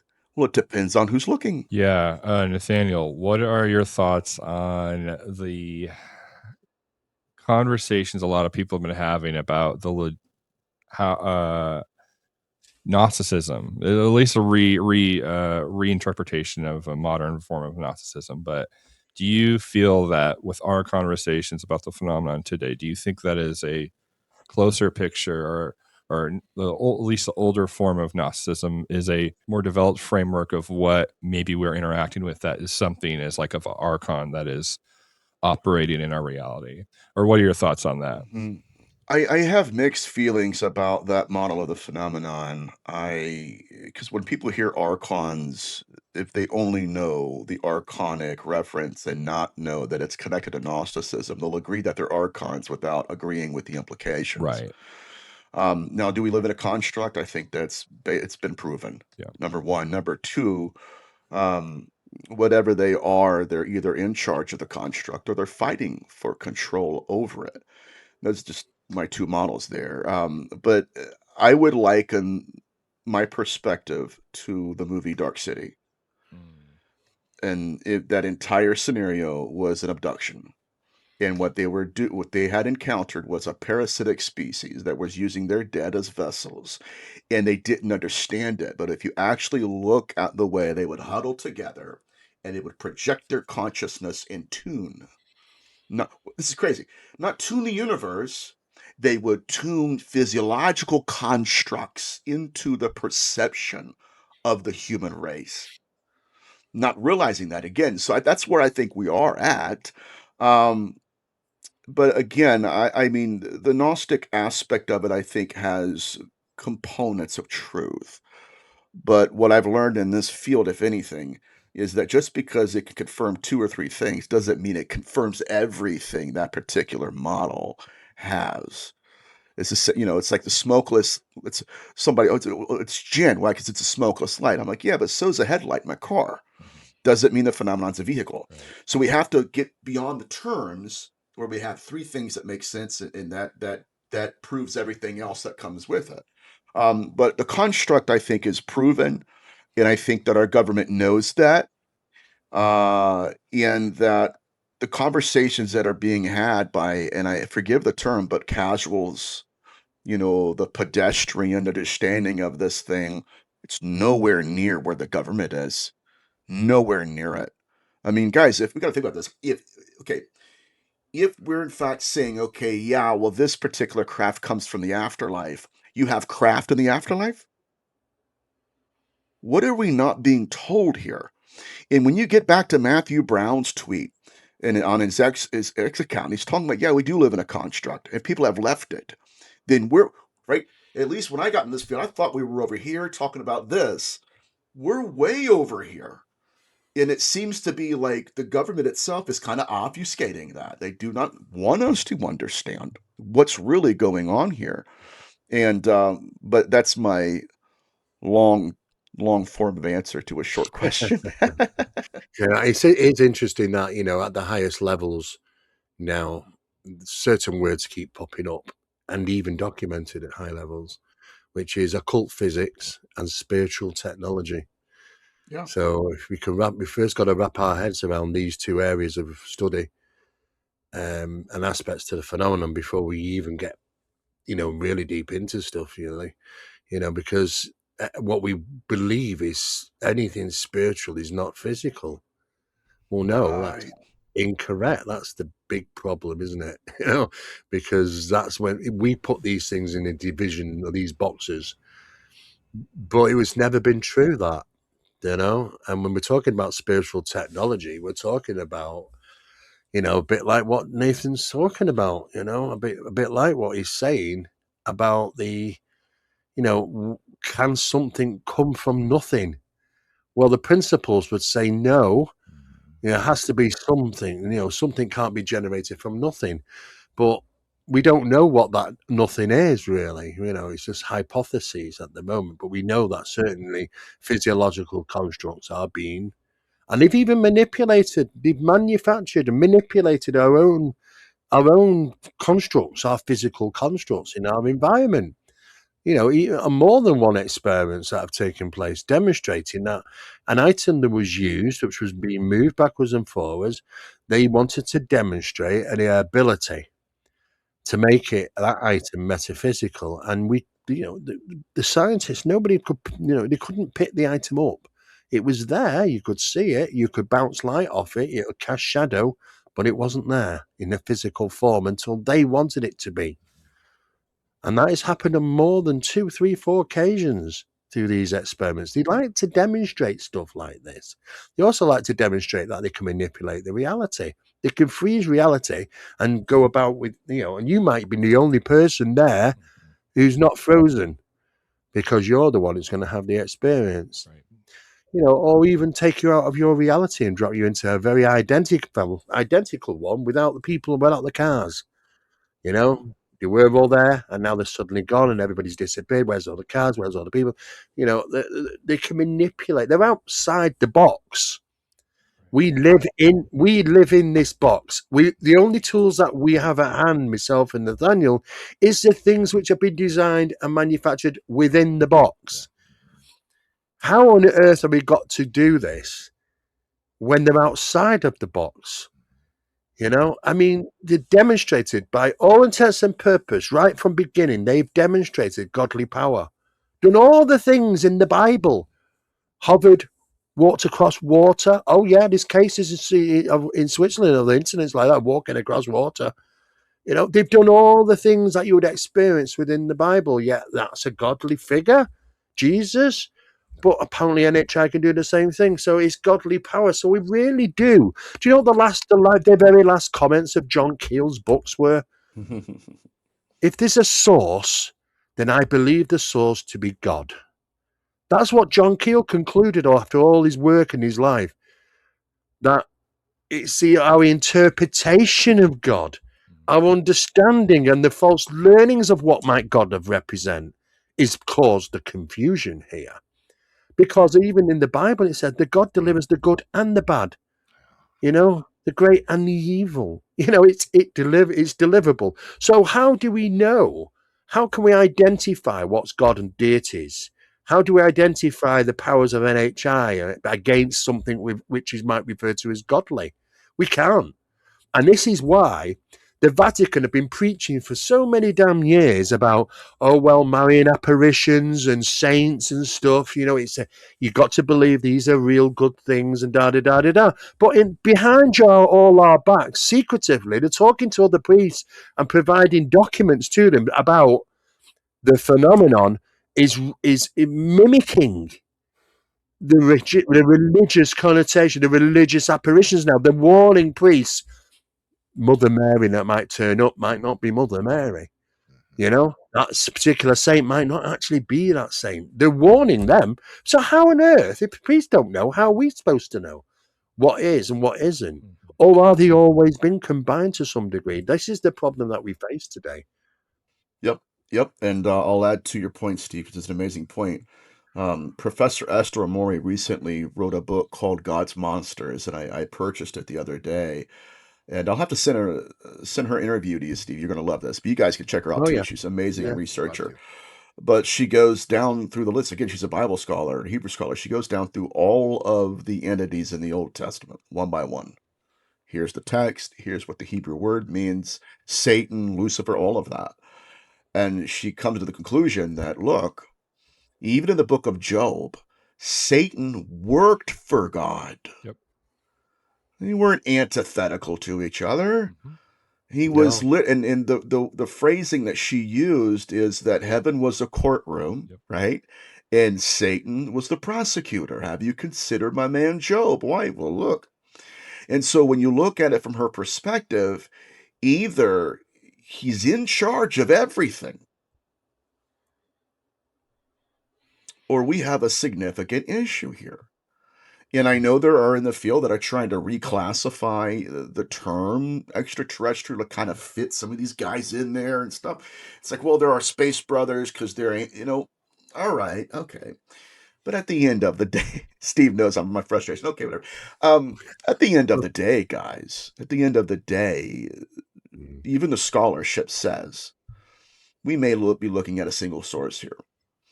And that's problematic. And it's uncomfortable, but I think, at least from my perspective, everything has to be entertained here. Yeah. Everything has to be entertained. We really do have to start considering that the hand that feeds is the same hand that bites. Yeah. Why do people have reports of the same phenomenon acting so adversely different to each other? Well, that speaks of agenda. Yeah. It's the same as if someone has an agenda to mug you on the street or to come up and shake your hand, they're still humans. at the end of the day, but their agendas are different. Why can we not get our heads around that? That's a possibility in that with the phenomenon that it has agendas. Some of it is biological, some of it's about learning, some is about genetics. You know, some of it is about persecution, some of it is about fear feeding, some of it is even worse than that. Who knows at the end of the day that the set agendas isn't a source? Because if we do want to consider, we're 2026 now. It's not 1985 anymore when people said, well, there's a few different aliens, you know, and maybe they're all working together, or maybe they're just coming from 3 different places. Excuse me, it's 2026. It's 4,500 variations of these things now and growing, you know, and over a period of time, they'll change and be mothers. You know, also there's 4,600 worlds out there. Not according to NASA's documentation last week from its recent studies, Earth might be in what is referred to as the solitude zone. In other words, is that we're literally, why not discover alien life out there, because we can't find enough evidence to support alien life out there. And isn't that ironic when you got like 4,600 different entities apparently here already and interacting with us? You know, people are filming these things and video recording these things and it's sharing experiences, and yet the audacity is to turn around and say, I think we're on our own, guys. I mean, it's just ridiculous, isn't it? It really is. Because it's another area that it's not a tangible thing, that they're all coming from all these different planets and have got 2 arms, 2 legs, and 2 noses, a nose and 2 mouths. The thing is, it's just wouldn't. Why are they bipedal? Why did they all do the same thing? Why did they act the same? Why did they have the same technologies? And they're all coming from we only got to see minor details change in a planet to have massive change in life. All you got to do is go to the bottom of the North Sea to see that. And that's on our planet. And yet we can recognize why, because it seeks to want to be identified. I got to show you I'm an alien. So first off, if I appeared up as a blob, which some alien life could be, you wouldn't recognize it. So I'll make sure I appear to something that looks like you'll identify because of my bipedal shape, but I'll look something different. It's like a really bad written Star Trek episode. It really is.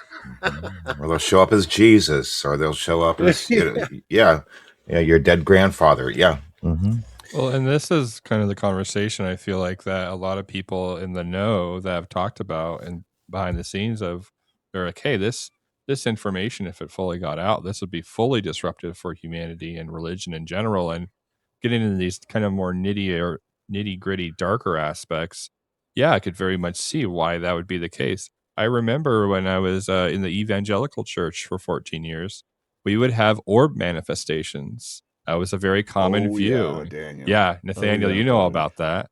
Yeah, I remember taking photos and stuff, and yeah, there would be orbs there, and I didn't really think too much about it getting out, but all about signs and wonders and miracles and things happening, and yeah, it's different fates. Daniel, I gotta tell you this guys, because you hit on something here.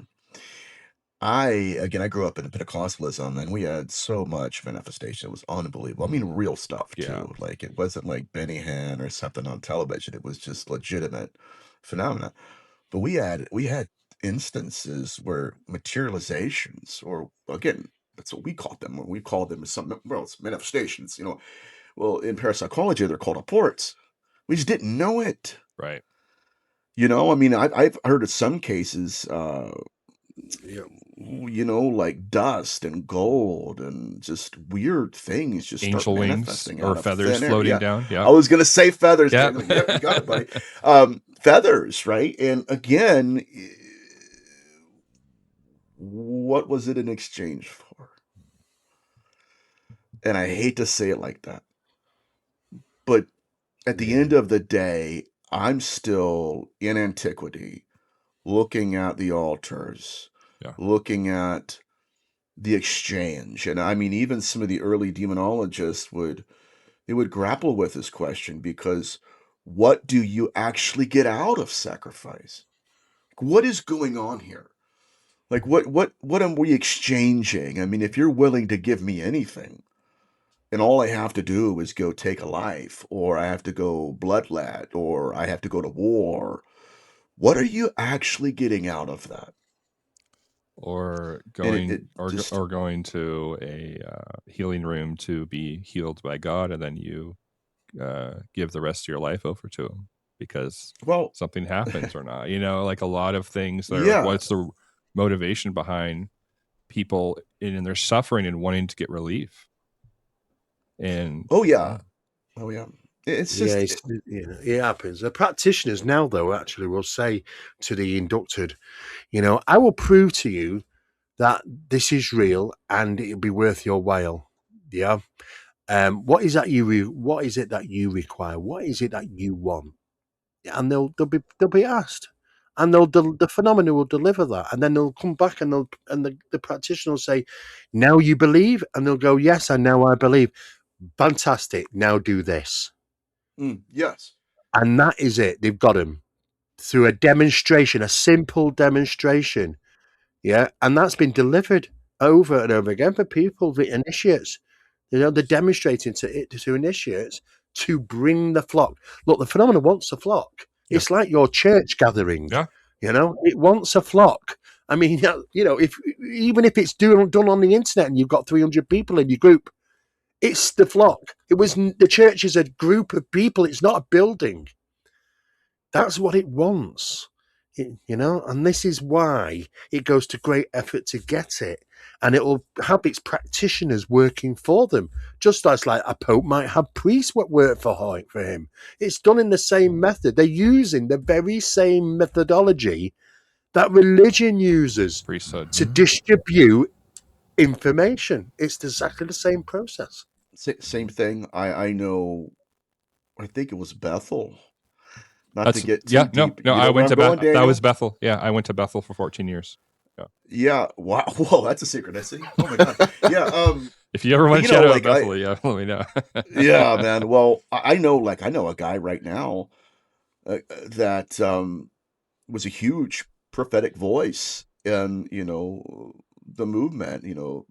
I would say the charismatic movement, not so much the Pentecostal, but he went to um, not Billy Graham. It was the other it was a prophet. Anyways, he went to this individual's grave. Bill Branham went to Bill Branham's grave, and he's on top of the his grave, right? He's got the tombstone above everything, and he's praying, "Can you give me this man's mantle?" And for those who don't know, mantle to us would have been, you know where I'm going, Daniel. I want to have his gifting, his unction, his anointing. And then immediately afterwards, this dude got world famous. And I'm telling you, Steve, this creeps me out Oh, he will. because I Yeah. went, I didn't know who he was at the time. My whole Mm. family went to his church years ago just to visit. He looks at my mother. And again, you're talking about no gifting to major gifting. We're here instantly. And he looks at my mom and he goes, I don't want to scare you. He's like, but to your left, there is a rather large woman holding her heart. Her name is Shelley. Who is that? It's my deceased aunt. Passed away from a heart attack. And then Steve, guys, he looks back to my mother and goes, okay, on your right, there is a man standing next to you. His name is Don. Don, and I'm telling you, Don Clark. Don Clark. He also died of a heart attack. He died of a heart attack at 50. So what we're looking at again is this in Bethel. I mentioned Bethel. I know there's one of those churches that started doing what's called grave soaking, where they just go over. And I'm looking at red flags if you're going, oh my God. But you got to understand that is a form of necromancy. Number one. Number two, if we flip it, the script and say, okay, well, what's going on now in the field? Well, about 2 years ago in October, they had a parapsychological conference in Germany. And one of the ways they were going to contact NHI was by virtue of necromancy. And if we understand that, then we look back at this and say, wait a minute, what is going on here? Because there are ways to contact non-human intelligences by virtue of necromancy, but you only find them in grimoires. Oh yeah. So again, we're being hoodwinked here. And Oh yeah. Yeah. you know, it's fascinating when you start looking at surveys about the practitioners of cult practitioners and stuff, using, you know, especially when those are associated NHI. You know, these cult practitioners, some of them, you know, are married, got lives, you know what I mean? But they do what they do. But you know what? What's interesting is that their dearest and dearests are often having problems, and they've been diagnosed, and it's the problem is brought on by an overproduction of the flight, the adrenaline, an overproduction of a constant adrenaline. Their bodies are in constant fight or flight. You know what's bringing it on because they're in the proximity all the time to the phenomenon. That, and they are not the practitioner. He's the practitioner, but you're going to be the sufferer because you're the one that loves the practitioner and wants to stay close to the practitioner. So you've got to basically, you know, you've got to consume this. Because what happened is though, you can't switch your body's warning mechanism off, and and now they're getting ill because of the overproduction of it. You know, there are serious issues in regarding long standing interaction, contacts in the vicinity of NHI, even not through the NHI themselves, but through the practitioners themselves as well. So if there's two people, okay, not hypothetical. Let's say Melissa and I. All right, we're because Steve, I've told you about this. Nathaniel, I've told you about this. We do spirit box sessions. I mean, there's a ritual to it. We sit down. Whatever. It doesn't always have to be symbolisms and sigils. Just following the same methodology every time that shows to be successful. Steve, you know about that as well. And we're contacting NHI, and we're having experiences here in the home, outside the home, right outside of it. Like there's this vortex, I don't know, term, whatever, doesn't matter. That when I'm communicating, I'm possibly doing harm to her. And when she's communicating, she's doing harm to me, and neither one of us are the wiser. So, like, she's outside walking the dog, that flash of light I talked about before. I'm in the kitchen, the LED bulb is, and then off. Yeah. Couple times she comes in and says, wow, that was instantaneous. This light flashed over my head, and the only thing I could think of was everything's fine. And I was like, well, here in the kitchen the lights were going on. Or we're doing a spirit box session and I'm like, I have to go to the bathroom. I come out of the bathroom, she's still in the kitchen, and she's white as a ghost, no pun intended. And I said, what's going on? What's the matter? And this is all on that January 1st, 2024. That was a huge session for us. And she said, I felt this energy come around me, and I was happy and I was fine, and I was just waiting for you to come out. And I could feel this intent from it, and it made me really uncomfortable. And I was trying to come to terms with it, just understand, not come to terms like, hey, you do this for me, I'll do this for you. And she said, I started feeling like it was choking me, like it was trying to squeeze the life out of me, and it didn't snap until you came back into the kitchen. And I said, wow. And as she's starting to talk to me and tell me this, I feel a punch in my heart. And I'm like, I have to sit down. And then we felt this presence in the house. And, we thought that we cast it out, by trying to say, hey, we love each other and stuff like that. But my thing, when you're bringing this stuff up, a practitioner, and then the other person that's involved with them is actually the one that's having the energy siphoned. Really, their health is being depleted and everything else. I'm kind of wondering if we might be doing unintentional harm to each other. I really wonder that. I'm not trying to freak out. I'm just, this is a question I No, have. I mean there are so many different types of practitioners. We talk about Sure. even going to church is a ritual project, Yes. practice, isn't it? Going to church. There's so many. Meditating is. If you're opening yourself up, then, and there are so many different methods. Some of it is just like, it's only fun. It's only a bit of a mess about. Yes, until it isn't. I've had horror stories. It doesn't happen to everybody, but it happens to some. Something by chance comes along. You've just caught its eye. It's just a random chance factor that you were burning bright enough to get its recognition, and it comes and plays for a bit. It's not nice, those experiences, for sure. I get it, but what you don't want to get to is when you get to the point where if you feel like there's so much danger that you dare not proceed, then that is a problem, because by that time of when you're recognizing that level of danger, is that it's already got significant influence for you to have already reached that process. Because I talk to people all the time and they contact me and I say, look, at what point did you consider to contact me when things got too out of hand? That's usually the case. It's usually, I would prefer them to do that before it got that, you know what I mean? Because I basically would say to them, look, if you want to do that, then that, you can't tell people what to do at the end of the day. I mean, look, hey, I've been involved in all these different experiments. Yeah, I paid the price. I've been thumped around my house. I wake up to blood on the sheets in the morning. I've no idea where it's coming from. It's coming from me somewhere. No idea. I've had the problems. I've been, I paid the price. And you learn to kind of steer around it with one foot in their camp and one foot on our side, and you control the flow.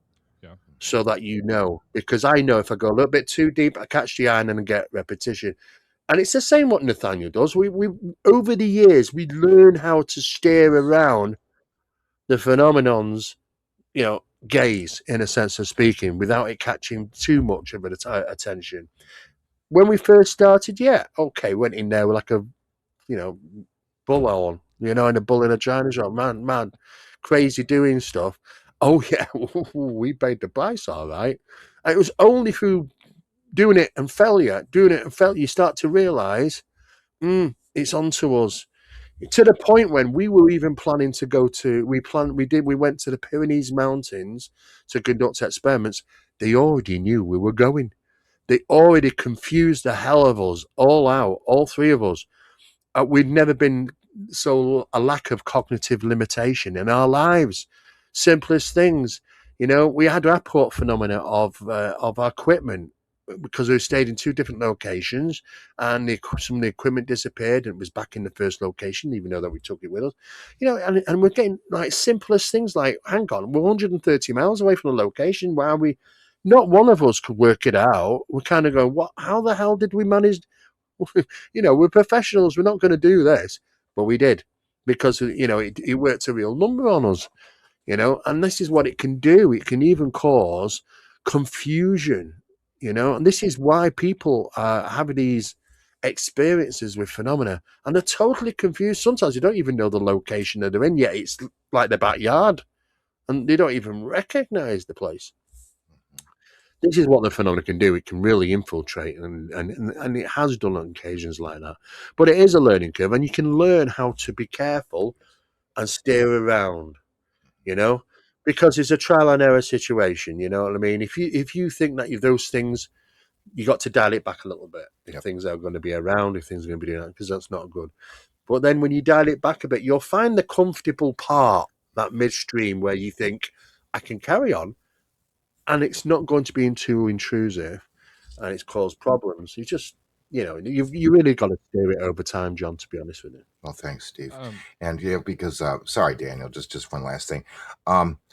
That's true, and I know you've spoken before about when you're first investigating, it's just really gung ho, or you're like doing these experiments, and you're just like, bam, you're just hitting the wall, and then you come home. It's exciting, John. Yeah, of course, I know that. See it and get it. So what you do is you initiate, so you go, I want to do it again, and I want to do it more. Unfortunately, we're overindulgence is not good. No, and then that's the part that we were going to get to. So that was early on, and once we had those little signs of, you might kind of want to tone it down a little bit, guys. I mean, we took a break. We've taken extensive breaks, to like a year break, and not to say we don't have little things happen here and there, but we don't deep dive in it as much as we did. And we've had the temptations They've given us the temptations. Hey, you want to be powerful? Hey, you know what? Come, I got it for you. And we just go, no, I don't think so, And so there's a little bit of a tug of war there. But if you separate it from I say this to the audience, if you separate yourself, or at least try to, from delving deep and going crazy on it all the time, then you're going to be able to still have your sovereignty a little bit, I guess. But if you're just going into deep diving all the time, and this even comes up in some like L&L research stuff with the Law of One, where Ra was telling them, hey, you know what? You might want to take a little bit of a break because you're doing like 8 sessions a day and, for Heavy 3 work. months straight. Yeah, it's kind of depleting you. You might want to chill out.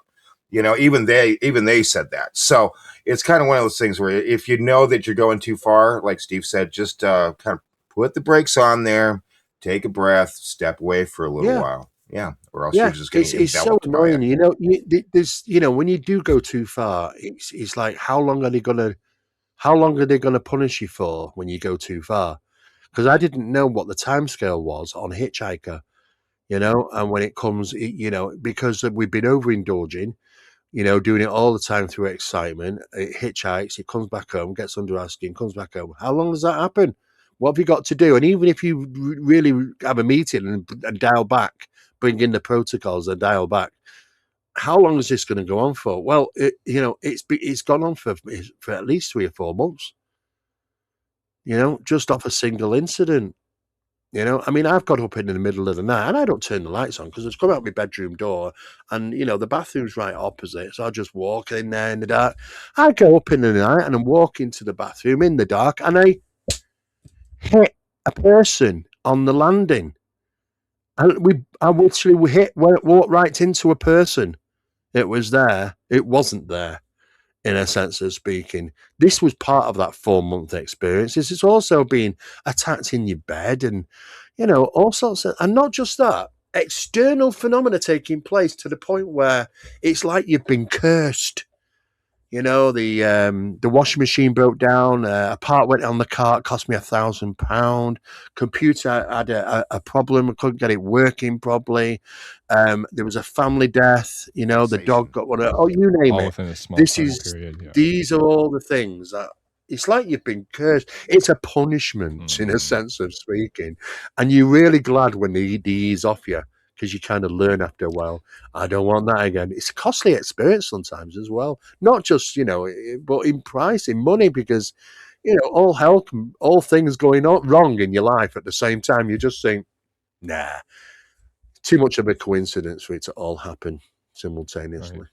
Well, going off of that, for either of you, to Steve and Nathaniel, have you, with learning kind of that, working with protocols, learning from past experiences of interacting with the phenomenon and then scaling back, have you guys ran into anything? Because where I'm trying to go is just for the average viewer, that they are connected with the phenomenon, or they are an experiencer.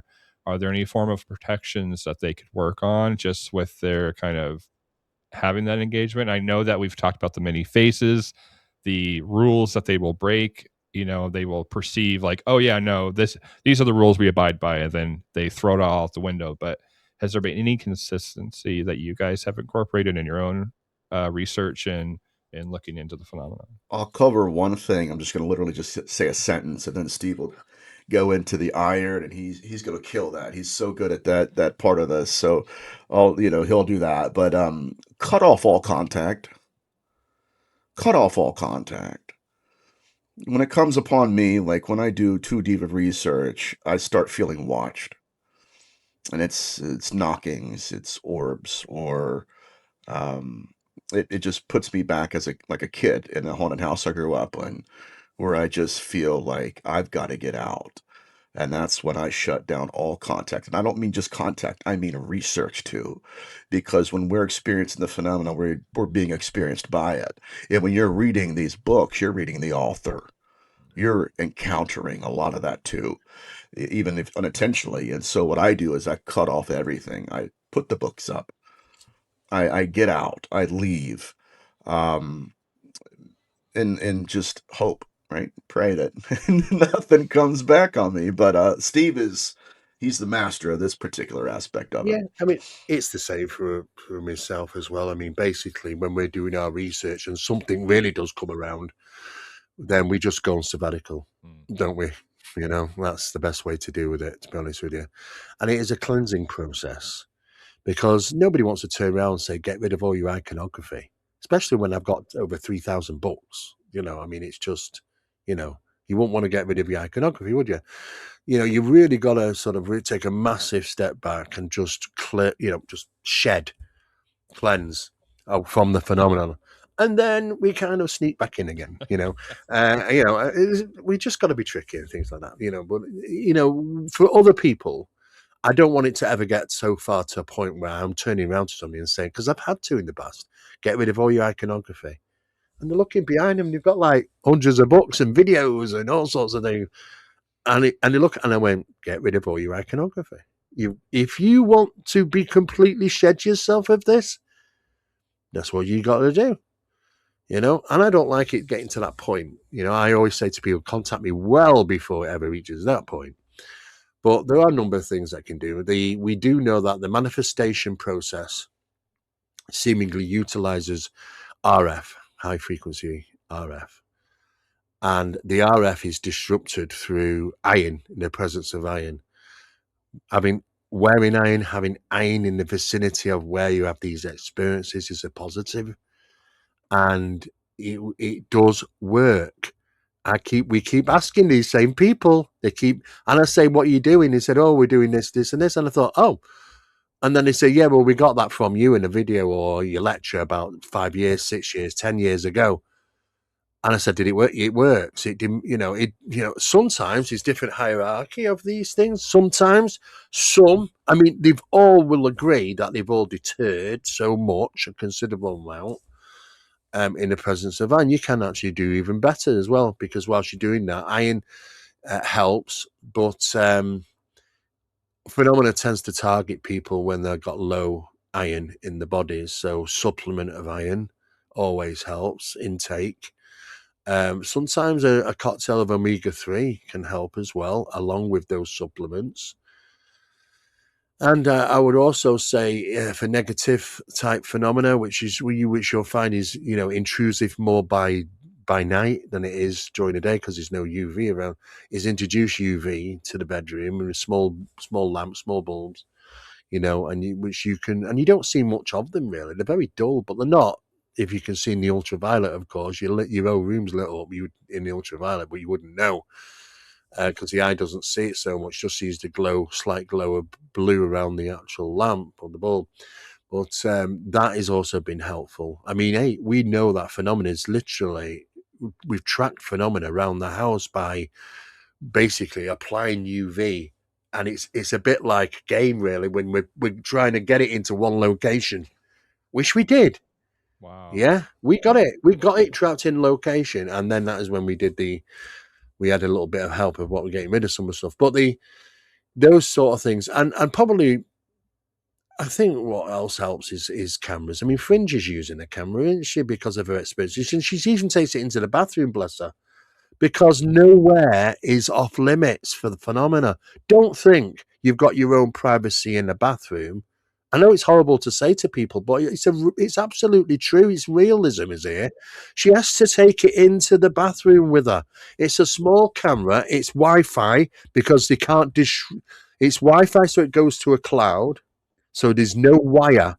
It's wireless because they can disrupt that. It runs on batteries. It's not electricity, so they can't disrupt the electrical input to it. And she take it around with you. It's only so big. They don't like, being in front of cameras very often, to be honest with you. They do deter them, so they can act as an aversion for these things. But I would have even iron in the vicinity where you sleep, under the bed, whatever. But check it, for crying out loud, check it every night, because I've done this in the past and they've took it. It's gone. Where's my horseshoe gone? The damn thing's took it, and I never saw it again, So you don't just put them under beds and say, That's it. I'm happy now. It's all going to be okay. Check it every day. It's, making sure that I've still got stuff that haven't turned up. I've had stuff that's turned up after 3 months. I had my pajamas, because I'm very regimental with used to be in the forces. They leave them on the bed and they're always folded up, ready for me to wear the following day. They disappeared. They weren't anywhere in my house. Nowhere. And they didn't turn up for months later. And when they did, there they were on the bed as they were folded neatly. Thank you very much for looking after my clothing. That's what I was gonna say, Steve. You got your own NHI made over here, buddy. Did they press it? Did they? Yeah, it looked really good. It wasn't an airport. Daniel, honestly, I swear to God, Daniel, it looked really good. They've done a good job. Now, the only time I've heard of that in missing 411 cases, when the clothing has been folded up neatly and tidy and everything and put on, I see it all the time. And I thought, So, your big question is, did I keep them? Hell no. I got rid of those damn things. They went straight in the bin. There's no way I'm keeping some form of apported phenomena in my house. I'm not going to let it use it as a quantum anchor. Not until until over a period of time, it disattaches from the source. Once it's disattached, it's just an item. But you have this tether to the phenomena for a while. You know what I mean? So you've got to keep them in a location, not in your home. And I take other people's with me. I say, this is an apple. Yeah, I think I should take it with me. I don't think you should be in the house. I don't want it, to find its path there easily. And we end up taking it and putting it into cold storage. But we call it the hot room. It's really weird. It's in cold storage and we call it the hot room. Why? Not because of temperature, because they're active, they're hot for a short period of time. They're tethered to the phenomena. We can hear, when you're going past the room, bangs and knocks and things. These things moving around in there. We don't go in, we leave them, and then it goes quiet over a period of time, things that, but it kind of tracks back eventually and susses it all out, but we lose the tether to them. But yeah, same things for me. I'm not going to keep them in my environment, and should you do. But then how do we know if they're not happening when we're not here? Right. You could always be out and, come tomorrow, it could be an item which is on one of John's shelves. I would never know. Could be the microphone he's talking into very minute. It could be his glasses that he takes with him everywhere. Because people said, Steve, I cannot get rid of the phenomena. I even moved to France to get rid of the damn thing, and it followed me there. Did it? How did it track you? Could it be these? Could it be them that I ported in the night? Could it be something like that? Or an earring? It could be a ring. It could be anything whilst you're asleep, and therefore you are tracked and tethered no matter where you go on this planet, so we've got to consider that that the mechanism behind this is tremendous. But I would say, say to get rid of apports, don't keep them in the house. I got rid of mine and put them straight in the bin. By then I bought new anyway, but I was a bit annoyed. But they did neatly press them and everything for me. At least there was that. Did you leave him a tip? And I know, Steve, he does not want to do the whole, give him something, and they're like, "Oh, this actually was not a big enough tip. We're going to make your life a living hell for a few months." The phenomena watches us all. I mean, as experiencers, whatever have you, researchers, or both. And you think, as you said before, the phenomena can make mistakes. They can be sloppy. I think one of the sloppiest things is to try to give you an apport, Steve. I mean, you just like, you know all about the apports. They're just like, oh, I don't know, give them some PJs. Well, I think, John. Sometimes I think most of the time it's just the minions. Yeah, we don't. I mean, look, I've had the big boys. They're different. Difference. I've had the big boys come calling when I've really upset them, and that was when I was doing Sumerian demonology. It's not a good thing, and they didn't like it in association with what I was looking at. And myself and Barry both got punished for that one severely.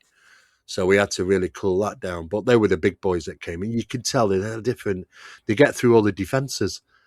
I mean, Barry's house is not much gets across his threshold, but went right through it all and tore everything up. It doesn't matter. There's a hierarchy, but most of the time, I think people are just dealing with the minions, and they just kind of do what they do. I You think know you're what I right. mean? But there is definitely a hierarchy. You can certainly know the difference when something significant comes calling, for sure. Yeah. Go on a lighthearted note here. I've never heard about how you two came across each other's paths, how your paths connected, how you met each other. You know, I mean, here Well, goes John with stupid thing again. But I'm just kind of curious. I think we were both doing the same thing because unknowingly with each other. Nathaniel was watching my work and what I was doing, and I was watching Nathaniel's work and what he was doing. And I didn't So know. And I didn't know that, guys. he didn't know. No. He didn't. Well, Andrew, I didn't know he was with mine. So, and he was invited onto my friend's channel, which was Paul Sinclair, and Paul's a close friend of mine. We talk a lot, and he told me that Nathaniel's coming on, and I went that's to be Nathaniel Gillis. He said, yeah, yes, okay, yeah, he'd be good, So anyway, I watched the show, and I thought that's brilliant stuff, brilliant. But throughout what he was talking about was just ticking on my list. It's like, well, that's the same, and this is the same. Do you know, we both come from different backgrounds, and through the research, we've been led to the very same thing. And that's what I like about that, because we both come from different backgrounds and got to the same conclusions. And I thought, that's good, because I realized it took me 42 years in this subject, but it didn't take him that long. So he's got some time on me. But the good thing is that where he is now compared to where I was at his age, he supersedes me. Absolutely does. If I was at his age and what I knew, and time, and for me, time's ticking. Look, I'm grey and getting old. And then that's probably the phenomenon's dealt a bit of a bad hand sometimes. But I just thought, do you know what? I need to. There isn't many people that I can keep in my inner circle because they haven't reached it yet. They've not got there. They don't know what I'm talking about, or you know what I mean. There isn't many, and Nathaniel was definitely one for the inner circle. So I reached out to him, and basically we started communicating, and we were very surprised, that how much we knew of each other's work, really, which coincides with our own work. Yeah. So we just hit it off, and the good thing is we're like brothers. I mean, we just kind of We are. we don't have to say it sometimes, just the expression on our faces. But or you can finish off the sentence I'm talking about. And I just know you have to be there to know it, and that's great for me because I can have now a conversation with somebody, which is a conversation for an hour. I do not have to go through 50 minutes of explanation with him. I can actually have conversation, because otherwise people say, well, what is that, Stephen? What is that? I don't need to do that with Nathaniel, so which is really, it's certainly very good for me to be able to have those conversations. So we thought, I think it's time for people in the world to know, because I feel like we do have a responsibility. I mean, it says it in the Bible, about these things. And it said, look, if you know about this, then expose them. It says it in the Bibles. And I said to Nathaniel, if anything, if we can just have one person out there and we've helped them because of this. And I know we've already have, because our people have contacted me and said, Steve, you've just saved me. It was about chaos magic and getting involved in it, but you have literally could save my life here. And it turned the life around. That's worth that everything. is so worth it, isn't it, guys? It's just, even if it's just one person that you can help out, which doesn't go down a dark path, then it's worth all of it, isn't it? That's right. It is. Yeah. So I knew that I had weaknesses in my game, right? I knew I was not a parapsychologist and I had a different background. And so I was looking at various researchers, and I stumbled upon a lecture of him and Barry Fitzgerald, who's also an awesome, awesome guy out there. Love him to death. And they're just they were just bouncing. I mean, they're lecturing really, but it's kind of like you and I, Steve, where it's like, okay, I'm going to finish a sentence and you're going to be back. It was really cool how what their dynamic was. And I knew that I had looked at other parapsychologists, and I'm just going to be very transparent. Wasn't very impressed with their work because not their work, but their conclusions. And I thought, I don't agree with that. And then I found Steve, and I was just like, this is like the best research I've seen. And I went on Paul St. Clair's show and finally got connected to Steve. And then I was invited to go lecture with him, Paul, and Barry in England. And that kind of solidified everything. I mean, we went out to dinner. Guys, I got to tell you this. They, him and Jackie, they took me out for a nice English dinner, and they bought me because I'm kind of a fat guy, right? I love food. All right, look, You I'm wasn't, Ben. somebody. I wasn't that. I Ben, appreciate it, Steve. clock We'll talk that, about that Steve. after another show. Now, Yeah. I set him up, you see. I know. I yeah. gave him a load of bad habits, and he Oh took my that. God. Well, somebody called me portly the other day, so I gotta accept it now, I guess. And I was like, oh, criticize thank my you. research. Yeah, right. Well, so anyways, you got to picture this. So anyways, they knew I like pastry, so they buy me this massive pastry, and I'm going back to their offices, and I've got the pastry in my hand in the box, and I'm just talking to them, and out of nowhere, this thing just tilts over. Not exaggerating, okay? The True. pastry flies out of the box. It didn't fall in the box, guys. It's like opens up and then it just jumps out of the It's box. just. I Don't know kid you how it not. does it. No. I've never seen anything like it. And I could tell by the sound. Hmm. And I mean, this thing's ginormous. And I knew, oh no. I look at Steve and he's dying, of course. He's over there rolling. But yeah, that was weird. But man, it was just amazing. So I'm super happy that I do what? Yeah, absolutely, man. But it's been an absolute joy to work with him and learn from him because again, it's one thing to have good habits as a researcher. It's another thing to come to logical conclusions, or at least conclusions that you agree with another researcher. And this has been amazing. But that's how we met. Well, you know, Exactly. we're all Yeah. blessed for it. This is fantastic. As usual, I would have 10,000 other questions, but you know, we're stuck in this time matrix and it's just not enough time for it.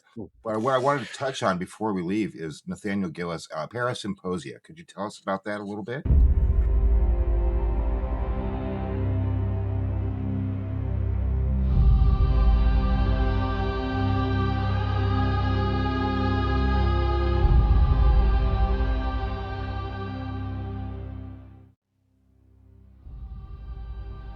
Greetings. This is Nathaniel Gillis coming to you once again. I'm excited to announce something to each and every one of you.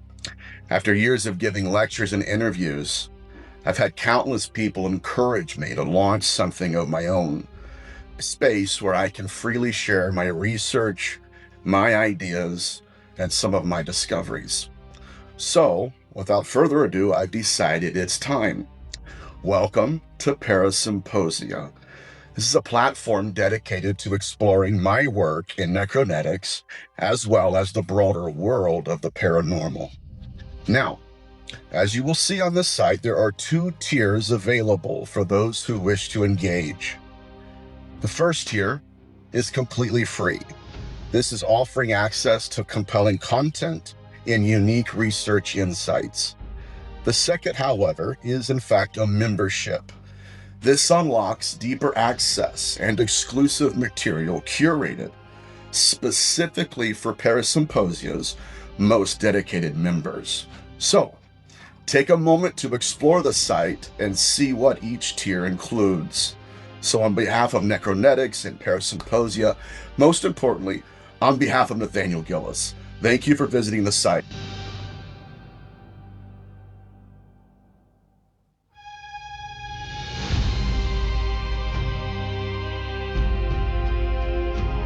Well, I wanted, so I've done a lot of podcasts throughout the years, and they're all so segregated though, right? They're everywhere, and you got 400 or 500 different shows.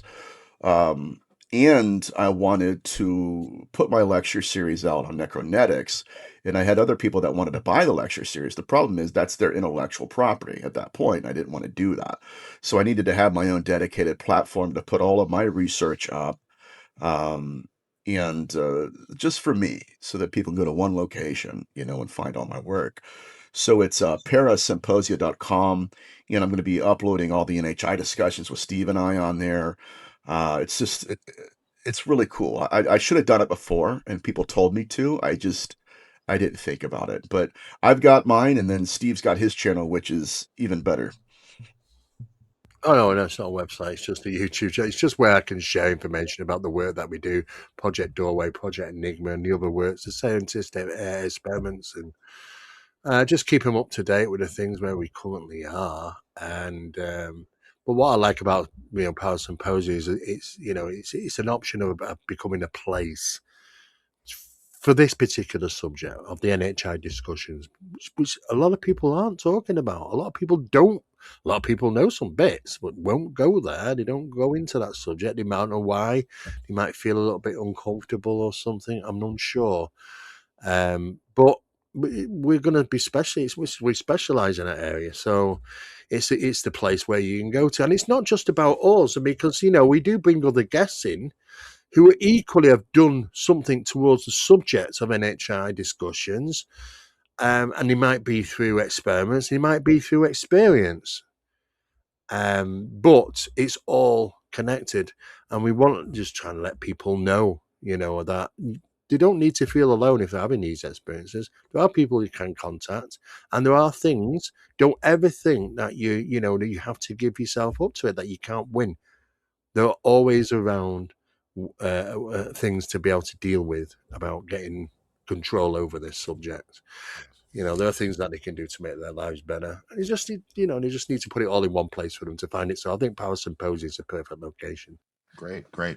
And what I really appreciate about you both, I guess I'm getting tired of the tongue, is that you're very responsive to anybody that reaches out to you. It's a lot of researchers, a lot of experiencers. It's hard to get a hold of them, and for various reasons. I mean, we never get anything done during a day if we were responding to everybody. But you're both very open with interactions with people that have questions for you, people that seek help, people that need advice. And a lot of times it's free of charge. I mean, neither one of you are out there making buku bucks running around, flying to different countries, No, giving different speeches and stuff. I mean, no. so you Yeah, I've dedicate. been there and done it all, but it's, you know what, even when you do that, it's not, you'd never make it your job. It just wouldn't pay. You know what I mean? Everybody wants everything for nothing for you to travel around the world. In fact, when I'm actually lecturing internationally in the US, I did it for years, it's strange because every single organization figures out I'm over there and they contact me. Steve, whilst you're over, do you think you could pop in and do this? Steve, can you come and call in on what you're doing? How long are you over for? 4 days? Can we have you for one of those days? And then people have the audacity to say to me, "Oh, it must be great. You go to all these wonderful places." I said, "I don't see them. I don't No. see them. I get off the plane, I go to the hotel, and then I do my presentation, and then I'm traveling somewhere else, and I do that presentation, and traveling somewhere else. I don't see these nice places. I have to literally go right by them. Sometimes I might see them in the cars I'm driving, because I do drive in the US. And I think, oh, well, I'd love to go down. I'd love to. No, can't. So yeah, it's about the work. It's never about the pleasure, unfortunately. But I've done all that, but you don't make any money because people want you to do everything for nothing these days. All I say is, look, just pay for expenses. I've never charged for a lecture in my life, and yet I lecture with the world's biggest lecturers. You know, and they're charging 6,000. Some charge 30,000. I've lectured next to Giorgio Tsoukalos. He charged 30 grand for his lecture. I charged zero. Yeah. And what was he talking about? Well, probably what Eric Van Doniken talked about. But at the end of the day, it's not about that. It's not. It's not about the TV shows. I've done so many TV shows now. That I get these IMB star charts, and Yes. they call the award thing is. I'm well above most of the big people in this subject, and it's not about that. You know, it's all I use it for is networking. That's why I have a free magazine. People say, "Well, how do you do a magazine?" It's free. It's free. And we're coming up to our 200th edition next month, the end of March, anyway. So it'll be end of this month.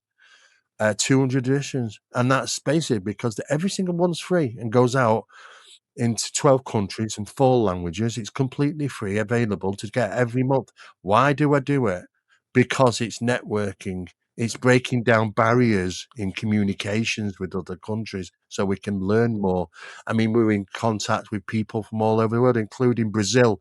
I wanted to make that we've got a footstep in Brazil, because this is where the heart of a lot of things are taking place. It doesn't get out the country. And this is why it's so important to us to have other pioneering investigative researchers in their countries that will help us out so that we get to find stuff. And now we're in daily communication, aren't we, Nathaniel? Oh yeah. We're on the ground in Brazil, exactly what's happening on a daily basis, which is good to know, to be honest with you. Because of you, Steve, I was able to contact Tiago, and we have a interview scheduled with him on the 7th.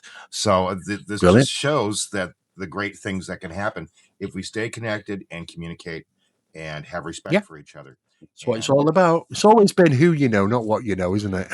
Oh, yes. But soon, hopefully, it'll be what we know as well. And so, thank you for bringing on both of your words of wisdom and your experiences in your research. As always, thanks again for coming on to Cosmic Convergence. I hope that the audience, I hope that you like, share, subscribe, follow Nathaniel Gillis, follow Steve Mera, and come back to us soon. All right. Thank you all. Take care. Guys, thank you. Guys. Thanks for being here.